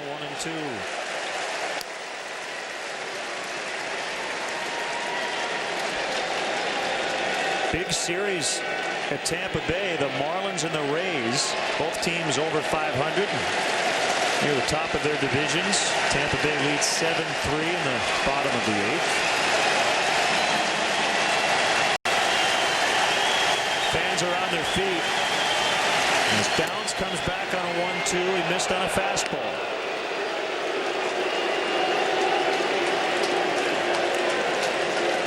White Sox trailing at home in the 7th to the Rockies 4-2. Sox had lost 3 in a row. They got swept in Detroit. Kansas City's at Arizona, just underway, 0-0.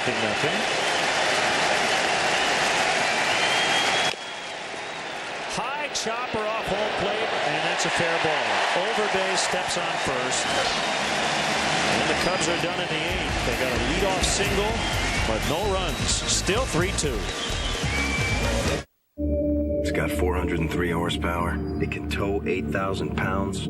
Seats 7. It's dripping in chrome. Big, bold, beautiful. Forget drive it.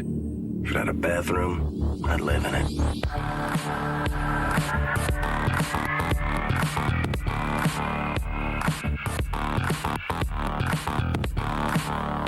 Visit your local Cadillac dealer for this attractive offer.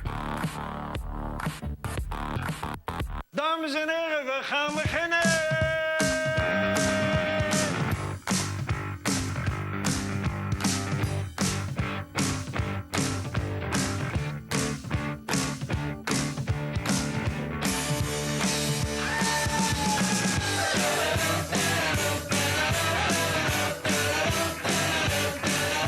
Exceptionally brewed for a taste that's pure Amsterdam. Amstel Light, one damn good beer.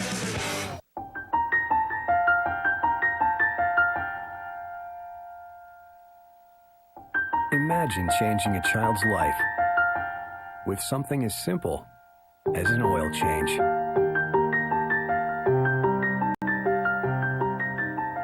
Get the Midas Touch Maintenance Package by June 28th, and Midas will donate $5 to the Make-A-Wish Foundation.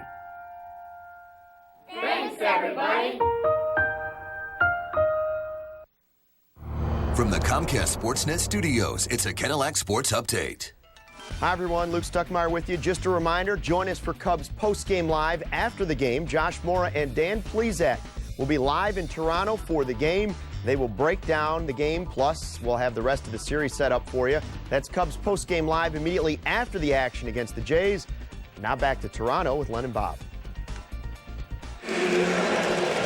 Thanks, Luke. Bottom of the 8th inning, and Michael Wirtz is still on. And Bob, the Cubs are going to have one more opportunity offensively. It'll be probably against the struggling closer, B.J. Ryan, in the 9th. Well, you hope it's in his head a little bit at this point. I mentioned earlier, 3 of his last 5 appearances have resulted in a Blue Jay loss, and sometimes that has a way of multiplying. And we've seen closers melt down before, so hopefully that'll be the case tonight. Of course, right now, Michael Wirtz needs to get 3 quick outs and get his team back up to the plate. It's Vernon Wells at the plate. And for the first time in his major league career, Ronnie Cedeno is playing the outfield. He stays in to play center. Mike Fontenot's now in at second base for DeRosa. Henry Blanco catching. So Lou didn't want to completely empty his bench. So Reed Johnson still the only guy available off that bench other than the pitching staff.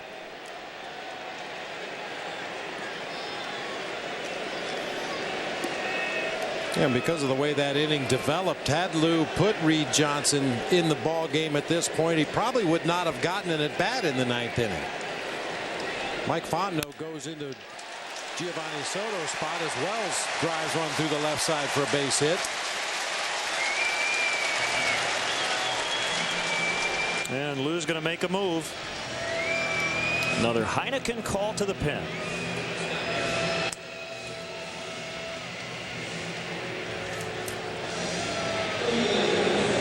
And he asks for former Blue Jay Scott Eyre. We'll be back.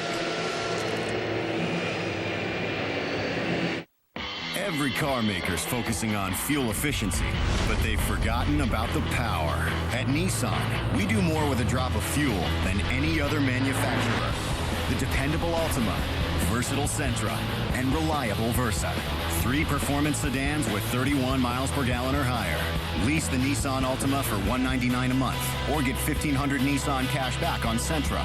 Nissan sedans. Lean, mean, driving machines. Menards has a watering solution for every part of your yard. This gear-driven sprinkler head from Rainbird works with underground systems and has an adjustable spray pattern, only $788. A landscape drip kit irrigates precisely where you need it. This starter kit is only $14.99. Keep unwanted pests away with Triazicide for use in or around lawns, gardens, and flower beds. This hose end sprayer is ready to use. Kills on contact 180 pests above and below ground, just $8.99. Save big money at Menards.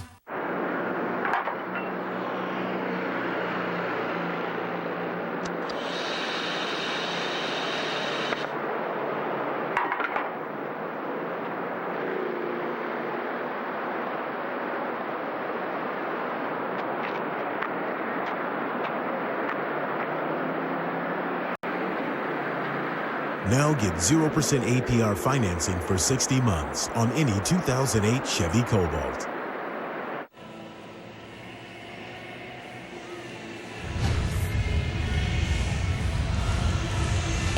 That's the harbor here in Toronto, and we are at Rogers Center, right in the heart of downtown.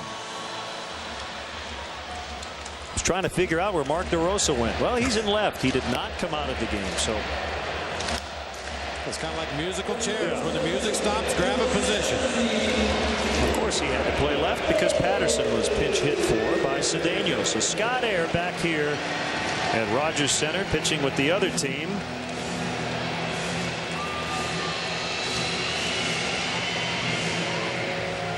And yesterday he set a new franchise record for consecutive scoreless appearances, 32 in a row without allowing a run, going back to August 16th, 2007. He previously was tied with Ryan Dempster with 31 straight scoreless innings, or scoreless outings. I said in, I meant out. Well, Scott Eyre could end up being a very important part of that bullpen in this particular series. The three left-handed bats in this Blue Jays lineup, Lyle Overbay, Matt Stairs, Brad Wilkerson, each one of them 0 for 4 against Scott Eyre.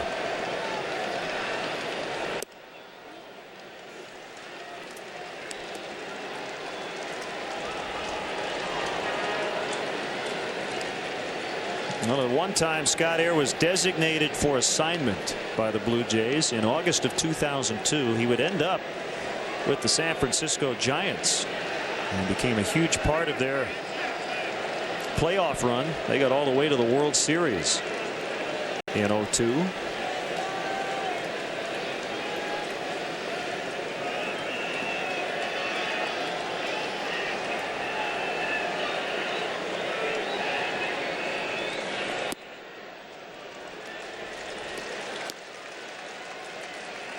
(3-0) on Overbay.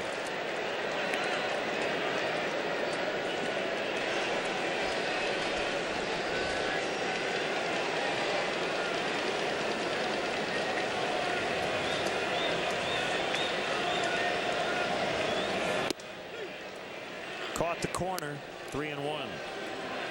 Well, a rough time for Chipper Jones. Had the quad injury last weekend.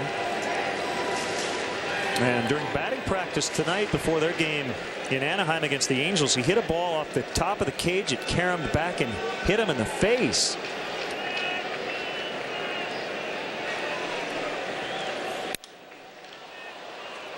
DeRosa out and left. Still moving. 1 out.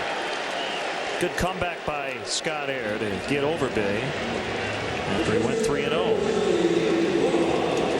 So I guess Chipper ended up going in for X-rays.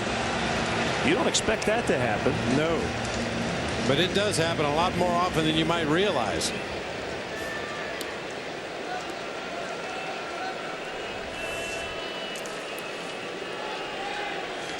Well, you almost worry about Rod Barajas as much or more than anybody else in this lineup, save for Rios, who has 3 hits tonight. Barajas swinging a very hot bat. Wells on the move, the throw by Blanco, and really Henry didn't have a chance. Wells stole that base off Scott Eyre. It's only his second on the year. He's been caught twice. Well, that stolen base is a result of advanced scouting. I can't recall the last time Scott Eyre threw a pickoff throw over to first base, and Vernon Wells just got a walking lead and took off on first movement. Tough pitch for Henry to handle. He does everything he can to get it down there, but too much of a jump for Vernon Wells.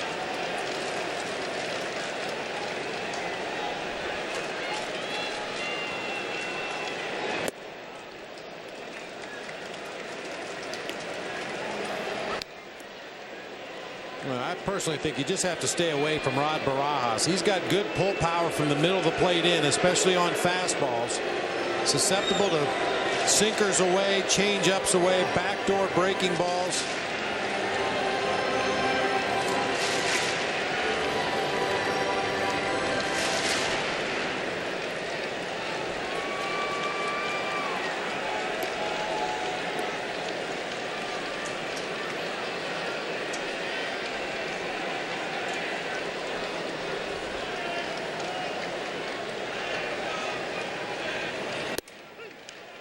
Fastball strike. Yeah, if Scott Eyre can stay out there, that pitch or further away, even if you lose Rod Barajas here with one out in the inning, you've got the left-handed hitting Brad Wilkerson in the on-deck circle. I mentioned he's 0 for 4 lifetime against Scott Eyre.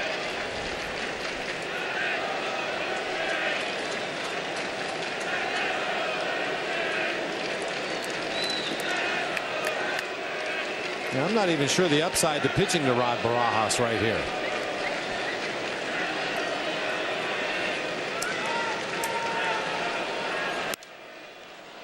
He popped it up, and again, there is some room over there. Terrio and Ramirez. Ryan reached out, made the catch. Looked like Aramis reached over and couldn't find it. Terrio did. Right near that side wall.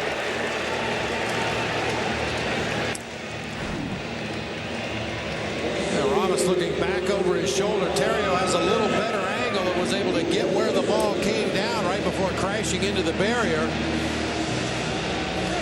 The security cop trying to get out of the way over there. Good thing he did. That's right where Ryan ended up as he made that catch. Scott Eyre alertly went over to cover third base so Wells couldn't tag in advance.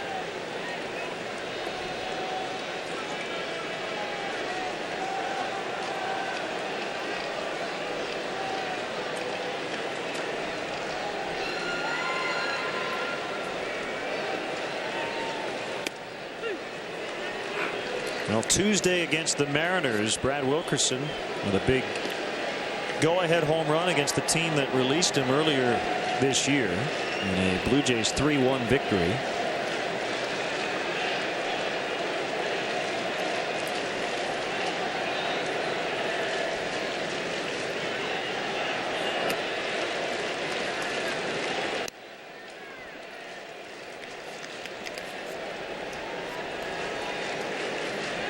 Twins all over the Brewers tonight, 9-1 in Milwaukee.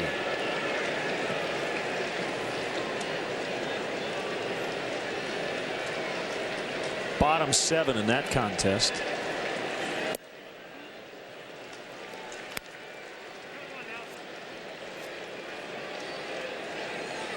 All right, this is his guy right here. If Scott Eyre does not get Wilkerson, we'll probably see Lou make another move to the bullpen. Brought him in to face Overbay. He was able to retire him. Then he got Barajas on that foul pop-up, and now another left-handed hitter.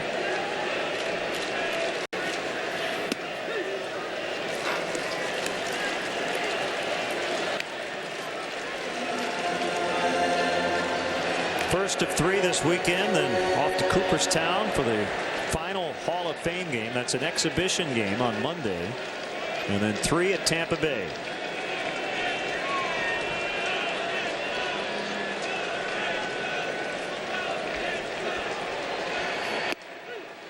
Strike 3, painted the outside edge with a fastball. And we are going to head to the 9th inning. Terrio, Hoffpower, and Lee due up.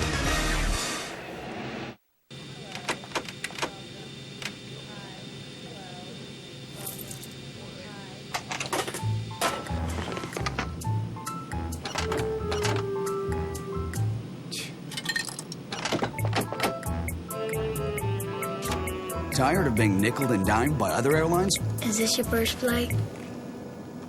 On Southwest Airlines, we don't charge fees for stuff that should be free. Southwest, fees don't fly with us. You are now free to move about the country. There are forces at work beyond our understanding. Now, oh my God, the director of The Sixth Sense and Signs brings you his first R-rated film. The Happening, rated R. If ever you're not satisfied with one of our tires, please feel free to bring it back. Thank you. Discount Tire Company. Low prices, more choices on the world's best brands like Michelin and B.F. Goodrich.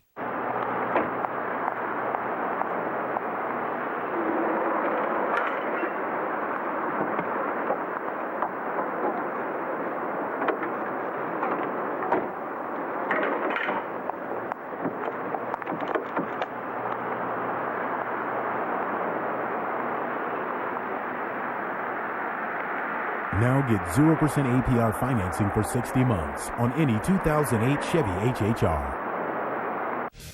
Cubs fans, put on your rally caps for an exciting finish. Brought to you by New Finish Car Polish and the #1 rated scratch remover, Scratch Doctor. Reed Johnson's in the on-deck circle. And he'll pinch hit for Michael Hoffpower. We were talking between innings earlier about Lou making those changes, putting Cedeno in center. If he had used Reed Johnson, and he couldn't drop him in where he wanted to as a pinch hitter here in the ninth. So he had to look ahead. And it's B.J. Ryan on, facing Ryan Theriot. Ryan against Ryan. Fastball strike.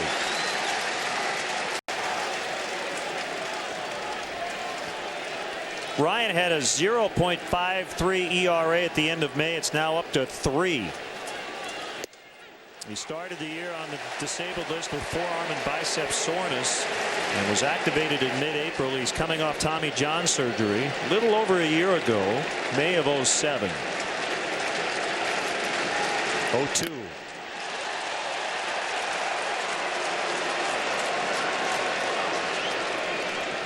John McDonald comes in for David Eckstein. He's playing short. When B.J. Ryan signed his 5-year, $47 million free agent contract before 2006, it was the most ever total dollars given to a reliever in one contract. And he strikes out Theriot. I'll tell you, Barajas got a great bounce, didn't he? That ball got by him. Theriot might have had a shot to beat it out. And a big hand for Reed Johnson. How about this? Still very popular here in Toronto.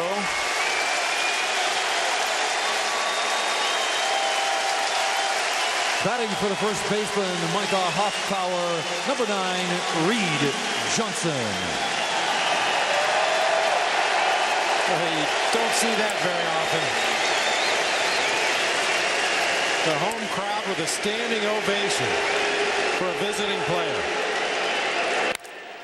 Hit hard, but a backhanded play by Scooter Roll. Sets, throws, and gets it.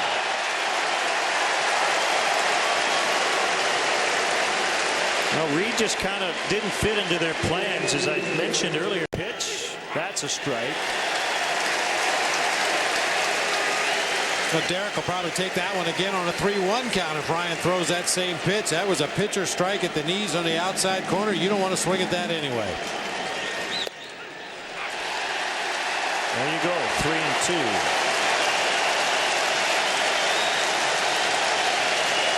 Cubs 4-game winning streak on the line.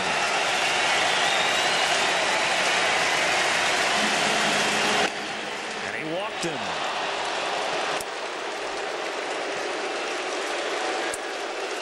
After the game, stick around for Lowe's Cubs Post-Game Live. Get highlights of all the action and analysis from Dan Plesac. Don't miss Lowe's Cubs Post-Game Live immediately following the game right here on Comcast Sportsnet. Fans' best friend. Josh Morrow hosting, Doug Brown producing.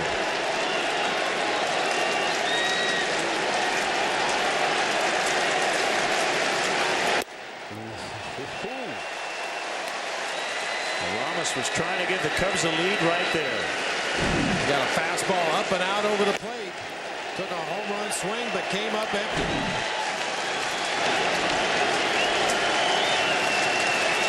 Here's the 0-1. Ooh, very close. That's that same pitcher strike we talked about during Derek Lee's at bat. At the knees on the outside corner.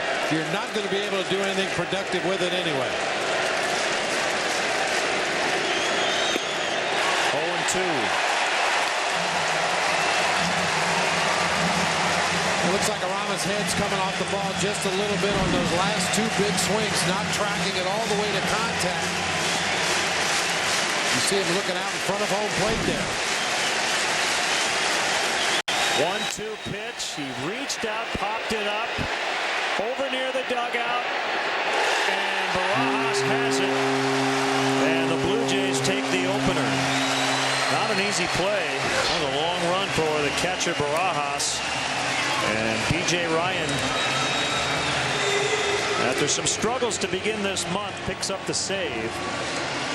And the Blue Jays win 3-2.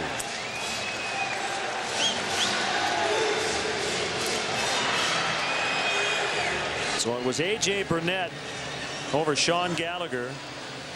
You look back, Bob, at that 6th inning, the Cubs had the bases loaded with no outs. They did get one, but that was their best chance tonight to get a lot. Yeah, no question about it. That's really where they had an opportunity to blow the game wide open. You had the feeling the Blue Jays were just waiting on the Cubs to do something offensively, but you got to tip your cap. A.J. Burnett, after a shaky start, settled in and pitched well.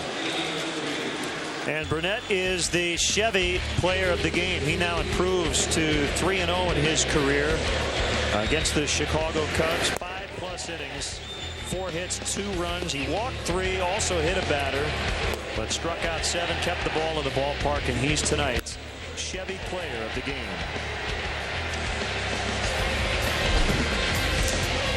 Well, the Cubs should be able to maintain their 3.5-game lead because the Cardinals are being pounded at home by the Phillies 14-1 in the 5th inning.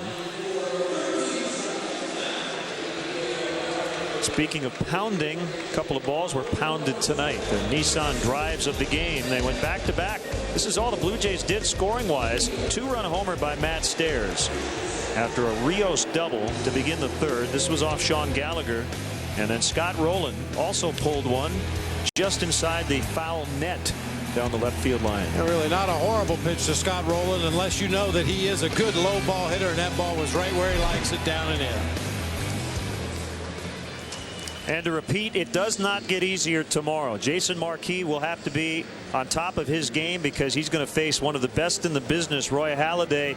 But the good news is Marquis is coming off the best start of his 2008 season. Yeah, Jason Marquis is not really worried about Roy Halladay at all. He's worried about the Blue Jays lineup. He wants to work his way through that, and hopefully his offense will find a way to scratch a couple of runs against Roy Halladay, and they definitely have to take advantage of every base runner they get tomorrow, possibly playing a National League style game against an American League team in their ballpark. So that's going to do it for our game coverage tonight. Stay tuned. More to come. Lowe's Post-Game Live coming up here at Rogers Center with Josh and Dan. Our next Cubs telecast will be tomorrow morning, 11:30. For Cubs Pregame Live, Josh and Dan will be on the air. Once again, the final score tonight, the Blue Jays 3, the Cubs 2. In-game scoring provided by ScorePad. So now for my partner Bob Brenly, Pete Toma, Dave Turner, Tamara Anderson, and our entire crew, this is Len Casper. You've been watching Chicago Cubs baseball on Comcast Sportsnet.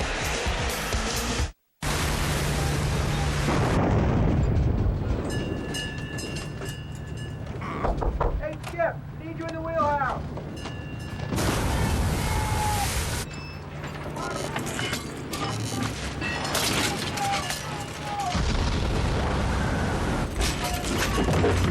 Tenacious grip, no matter the conditions. Firehawk tires with Unity technology, only from Firestone. What your engine feels, you feel. And when it's running clean, you feel it. That's why Pennzoil Motor Oil is specially formulated to clean out up to 15% of sludge in the first oil change. And a cleaner engine just feels better. So change with Pennzoil and feel the clean. Not just oil, Pennzoil. And now a 5-quart jug is only $10 for a limited time at Walmart. The Chicago Cubs strongly encourage the use of public transportation. The CTA offers a variety of options, including the Red Line, which stops right at Wrigley Field at the Edison station. If you must drive, try the remote parking operation at DeVry University, located near the Edison and Rockwell intersection. The remote lot offers parking and an express bus for just $6. For more details, call the CTA hotline at 773-836-7000 or visit Cubs.com. Every car maker's focusing on fuel efficiency, but they've forgotten about the power. At Nissan, we do more with a drop of fuel than any other manufacturer. The dependable Altima, versatile Sentra, and reliable Versa. 3 performance sedans with 31 miles per gallon or higher. Lease the Nissan Altima for $199 a month, or get $1,500 Nissan cash back on Sentra. Nissan sedans. Lean, mean, Cubs baseball on Comcast Sportsnet is brought to you in part by Southwest Airlines. With Southwest Airlines, you're now free to be more productive. Visit southwest.com today. The first ever Pontiac G8. Build your own at pontiac.com/G8. Menards. At Menards, you'll find big lumber yards, big selection, and big savings. And by GMC. Engineered to the highest standard. Professional grade.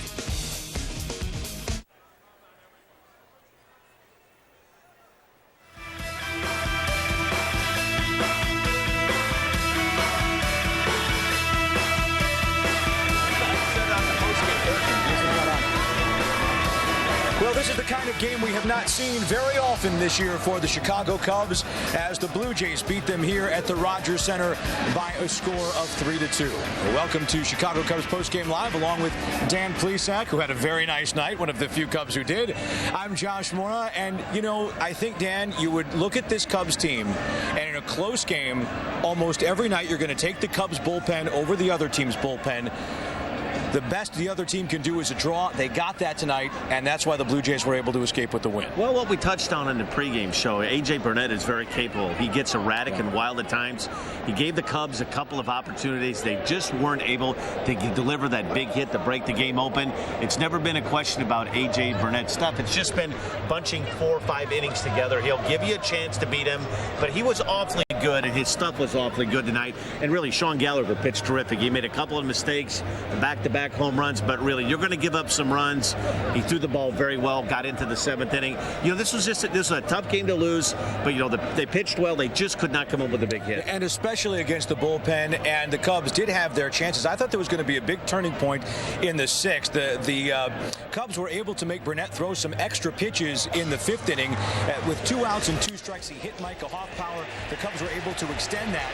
Then Sean Gallagher got out of the 5th very quickly. In the 6th, they got men on, got into that Blue Jays bullpen, but there was a funny play. Jim Edmonds hit a ground ball up the middle that hit the umpire and prevented a run from scoring. Well, that was really a big play because now you have the possibility of having 1st and 2nd, a run in, nobody out. Now you have the bases loaded, nobody out. Still a pretty good situation to be in, but if you can get a run across and scratch a run across there, it puts a little extra emphasis on the pitcher, and you almost feel like if you were A.J. Burnett, you caught a break there. You know, the ball hitting an umpire, you know, a run didn't score at any time. You don't have a run scoring, you have a chance to get out of it. Instead, that run did eventually end up scoring, but just the one, cutting the lead from 3-1 to 3-2. Once again, the Cubs had a chance in the 7th. Ryan Theriot hit into a double play with 1 out. Well, you know, the strength of this Blue Jay team has been their starting pitching and their bullpen. They've got a pretty deep bullpen. They've gotten some good arms. If you look at the numbers, it really doesn't add up for the Blue Jays. They're near the top in every statistic, pitching-wise, bullpen, starting pitching, but their offense has been very anemic, particularly for American League standards. And unless they start to get some runs, I think you're going to continue to see the Blue Jays kind of, you know, win a couple, lose a couple. But particularly in American League, you have to be able to score some runs. Yeah, well, that hasn't happened for the Blue Jays today. They made up for it with a good bullpen, a bullpen that has been much maligned this month, 0-5, with a 5.7 ERA and 3 blown saves. They preserved the save in this one for the Jays starting pitcher, A.J. Burnett. And Danny, he is our Feldco player of the game. Well, you know, it has never been a question about his stuff. He has a very good fastball from the low to mid-90s, and what really separates him, if he's throwing strikes and he'll get you in a hole and throw that big curveball, he has as good a curveball as there is in the National League, in the American League. The problem is, at times, the strike zone eludes him, and he becomes very predictable, fastball happy. Yeah, Sean Gallagher, on the flip side, he seemed to get better as the game wore on, but he gave up 2 big home runs to the Jays in the 3rd inning. Well, anytime as a starting pitcher, if you can keep your team into the game, you know, this was a 1-run game going into the 7th inning, and he did his job. This was just a night that the Blue Jay pitchers were just a little bit better than the Cub hitters on a night like tonight. You'd like to think this Cub team has kind of spoiled us the last week to 10 days. They've scored 6 runs, they'll score 8 runs. It seems like there's no deficit that they can come back from, but it's just a matter of you're not going to be able to score 6-7 runs every game. They were simply outpitched tonight. This is how the Cubs, the one vulnerability the Cubs have shown. They're going to win most 10-9 games. They'll occasionally lose some of these 3-1 and 3-2 games. Back to that 3rd inning, Matt Stairs with a titanic home run, a 2-run home run to start the inning, and then following that, Scott Rolen hit a home run. That looked to me like it was a pretty good pitch that Rolen just golfed out of here. Well, you know what? He's a good hitter, and he hasn't produced, you know, with the type of numbers having the year that you would think out of Scott Rolen up to this point. The pitch to Matt Stairs, he's a dead low ball hitter, was was an off-speed pitch, and he can go down and get the ball with the best of them. Matt Stairs. You know, the pitch to Scott Rolen wasn't that bad of a pitch. Listen, you have to throw the ball over the plate. You can't throw every breaking ball and every fastball ankle high off the plate. You have to throw the ball, and it was an exciting factor in the game, but that really the story was A.J. Burnett was just a little bit better than the Cub bats tonight. The Blue Jays bats, this is how poor they've been. The 2 home runs in the 1 inning, the first multi-home run inning of the season for the Jays, and of course, by definition, then the first back-to-back home runs they've had in a game all season long as well. We've got much more as we continue with Cubs postgame live here on Comcast Sportsnet. As we go to our first break, our Pontiac opinion poll is, do you like interleague play? Yes, no, or only when the Cubs play the White Sox? We'll have that results later in the show.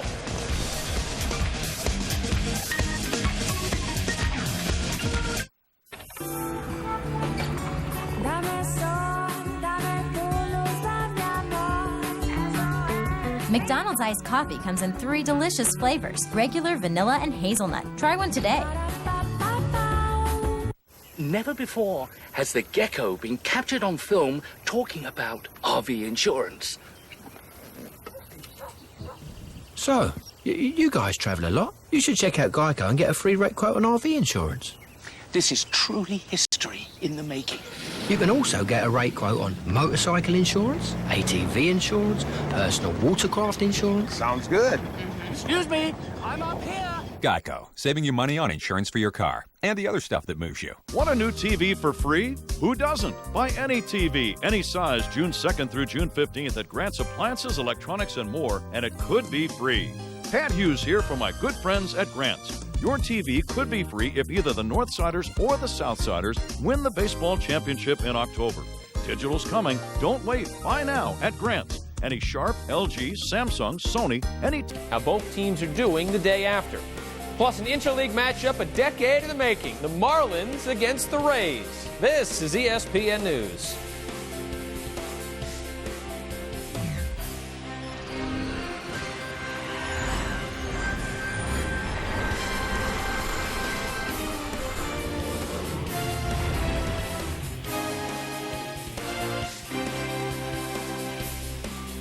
Hi, and welcome to ESPN News. Along with Rishi Candidate, I'm J.W. Stewart.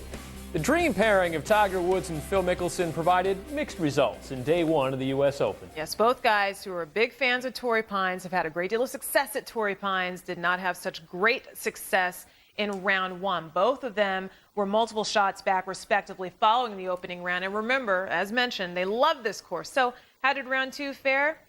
A little different for both. Let's show you what happened as they exchanged pleasantries. Notice they're both wearing green. Yeah, they really should not have coordinated like that. Probably not. Didn't help on the first round of everything. That was on the 10th hole. Woods missing the short putt, taps in for bogey, drops to +2. On the 12th, missing to the left, and he dropped to +3. On the 13th hole, through the clouds, by the blimp, and down the hill. And you don't want to be there because of, first of all, look at where it's at. There's rattlesnakes down there. Well, yes, it's very not dangerous. A good place to be. It's not a good place to be ever. And he, at times has had some issues at Torrey Pines, but mostly he's had success. Pulls it out. Nice approach to a degree, and then it kind of keeps rolling away. So a little further than what he would have wanted, but at least he's in a good enough area for the long putt, and guess what? Saves par. So we definitely have to like how he did save that shot, which started off kind of ugly. Let's get back to Tiger. Birdie on the 4th, and he's going to drain this long putt, and yeah, pretty excited about it. He's got 3 birdies through 4 holes. On the 5th, again, Tiger feeling it. How about 4 birdies of the first 5 on his back 9? Tiger at 1 under. Let's move back to Mickelson. They are now on the 5th hole. And this putt, -1. For the day. Tiger on the 5th. And that would put him nicely done. And here's Tiger on his day. Didn't do anything. I said just kept patient. I said just trying to get back to even par for the tournament. And that's all I was trying to do is get back to even par for the tournament. I was playing the back nine at 3 under par. Got messed up there at 18. But just play the back nine at 3 under par. Get back to even par for the tournament. I'm playing well enough to do it. Just a matter of going out there and doing it, and all of a sudden, they start flying in from everywhere.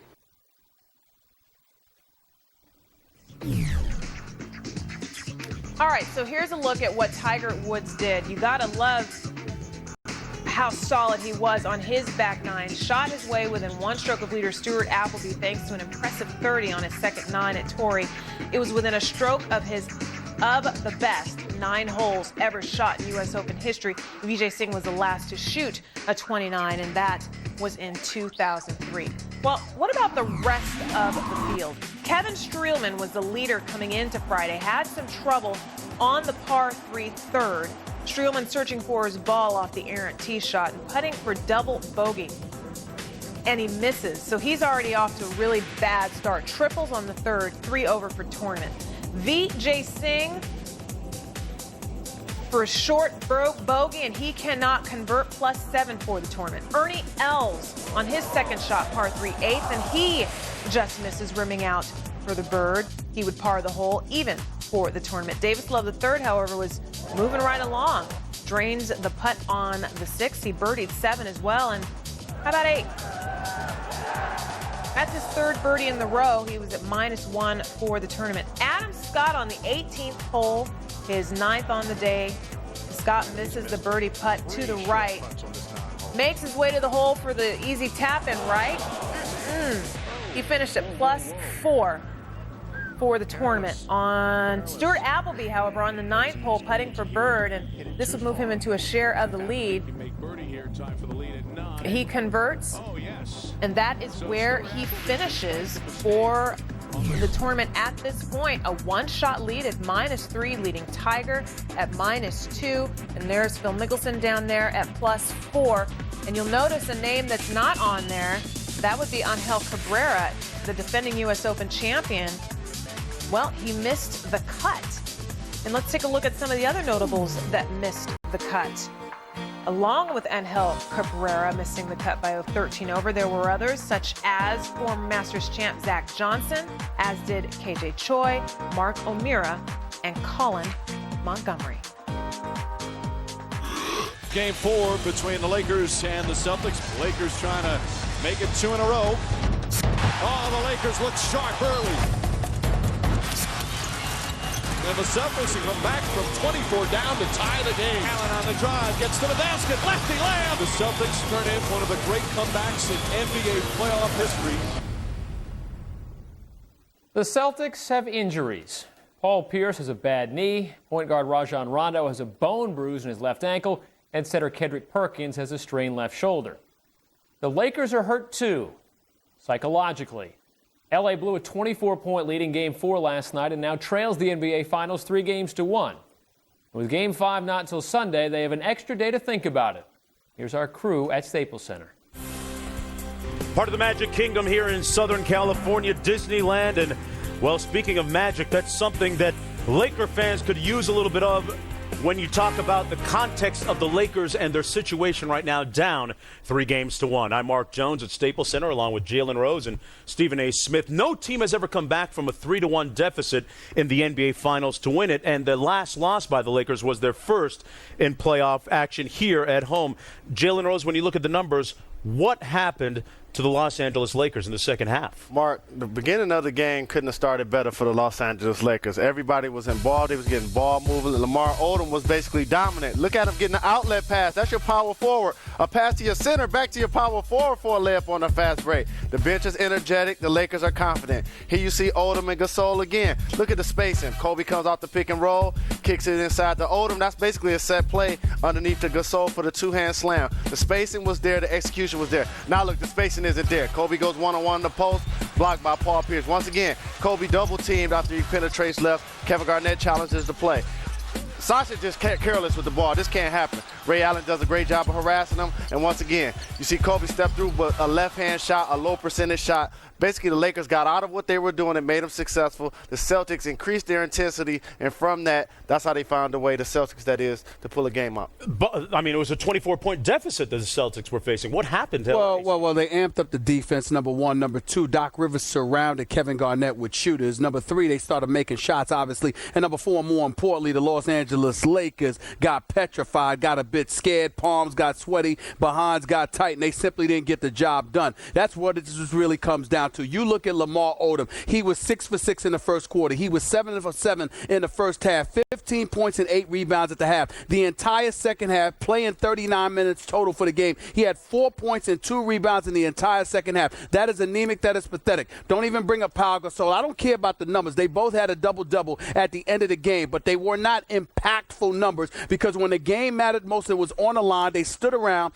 playing the role of spectators, watching Kobe Bryant try to do something he simply was incapable of doing in Game 4, and that was pretty much taken over. That's why the Los Angeles Lakers are on the brink of elimination. It's pretty much over. And the Boston Celtics with the greatest comeback in some 37 years in NBA Finals history. Here's what they had to say about facing that huge deficit.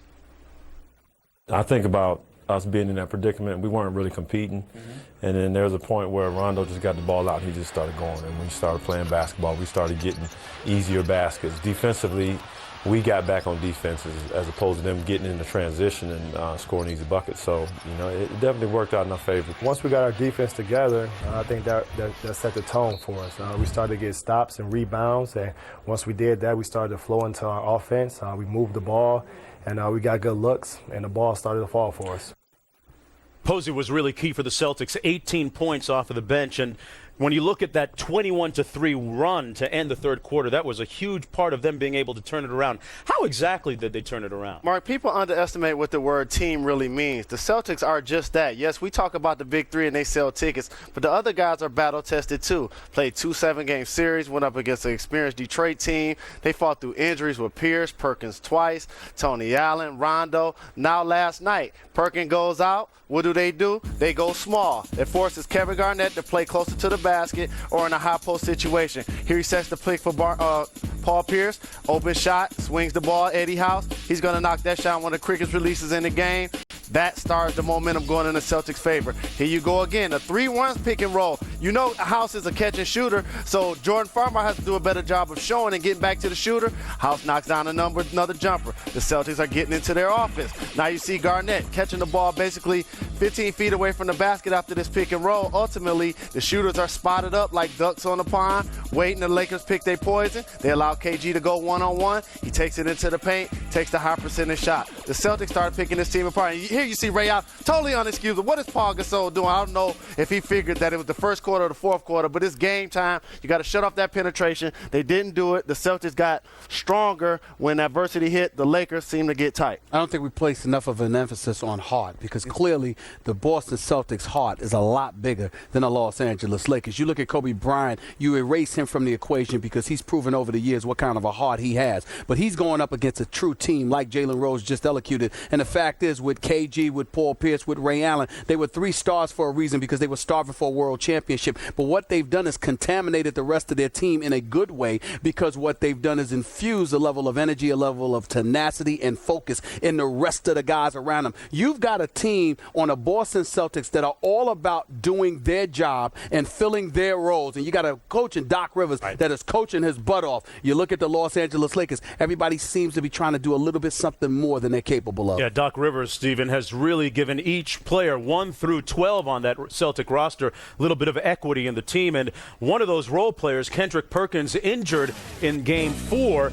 Here's how it happened. He suffered what they're calling a strained left shoulder. Points to the bench, says, "Come and get me. Take me off." And as of this moment, the Celtics are uncertain for his availability coming up in Game 5 on Sunday. He also was knocked up and nicked up a little bit in Game 1. He suffered the sprained ankle. Well, it has been a roller coaster ride for the Celtics so far, but looks like it's coming to a pretty good finish. Back to you guys. Celtics can win their record 17th NBA title and first since 1986 on Father's Day. ABC has coverage Sunday beginning at 8:30 p.m. Eastern Time. ESPN News will have the post-game news conferences. Coming up, a pretty scary moment for all Braves fans. What happened to Chipper Jones? Let you know in a minute. From the small jobs that renew to more ambitious ideas that transform, ACE is here to help with expertise and solutions that work for you. ACE is your place with everything you need for your home, plus helpful advice. Almost like we're right there. ACE, the helpful place. Conveniently located to serve you. They say a man should always dress for the job he wants. So why am I dressed up like a pirate in this restaurant? It's all because some hacker stole my identity. Now I'm in here every evening serving chowder and iced tea. Should have gone to freecreditreport.com. I could have seen this coming at me like an atom bomb. They monitor your credit and send you email alerts, so you don't end up selling fish to tourists in t-shirts. Offer applies with enrollment and Triple Advantage. If you're going to eat $5, shouldn't you get more meat? Quizno's large deli favorite sandwiches are just $5. Try the new large 5-meat stack. 5 meats, $5.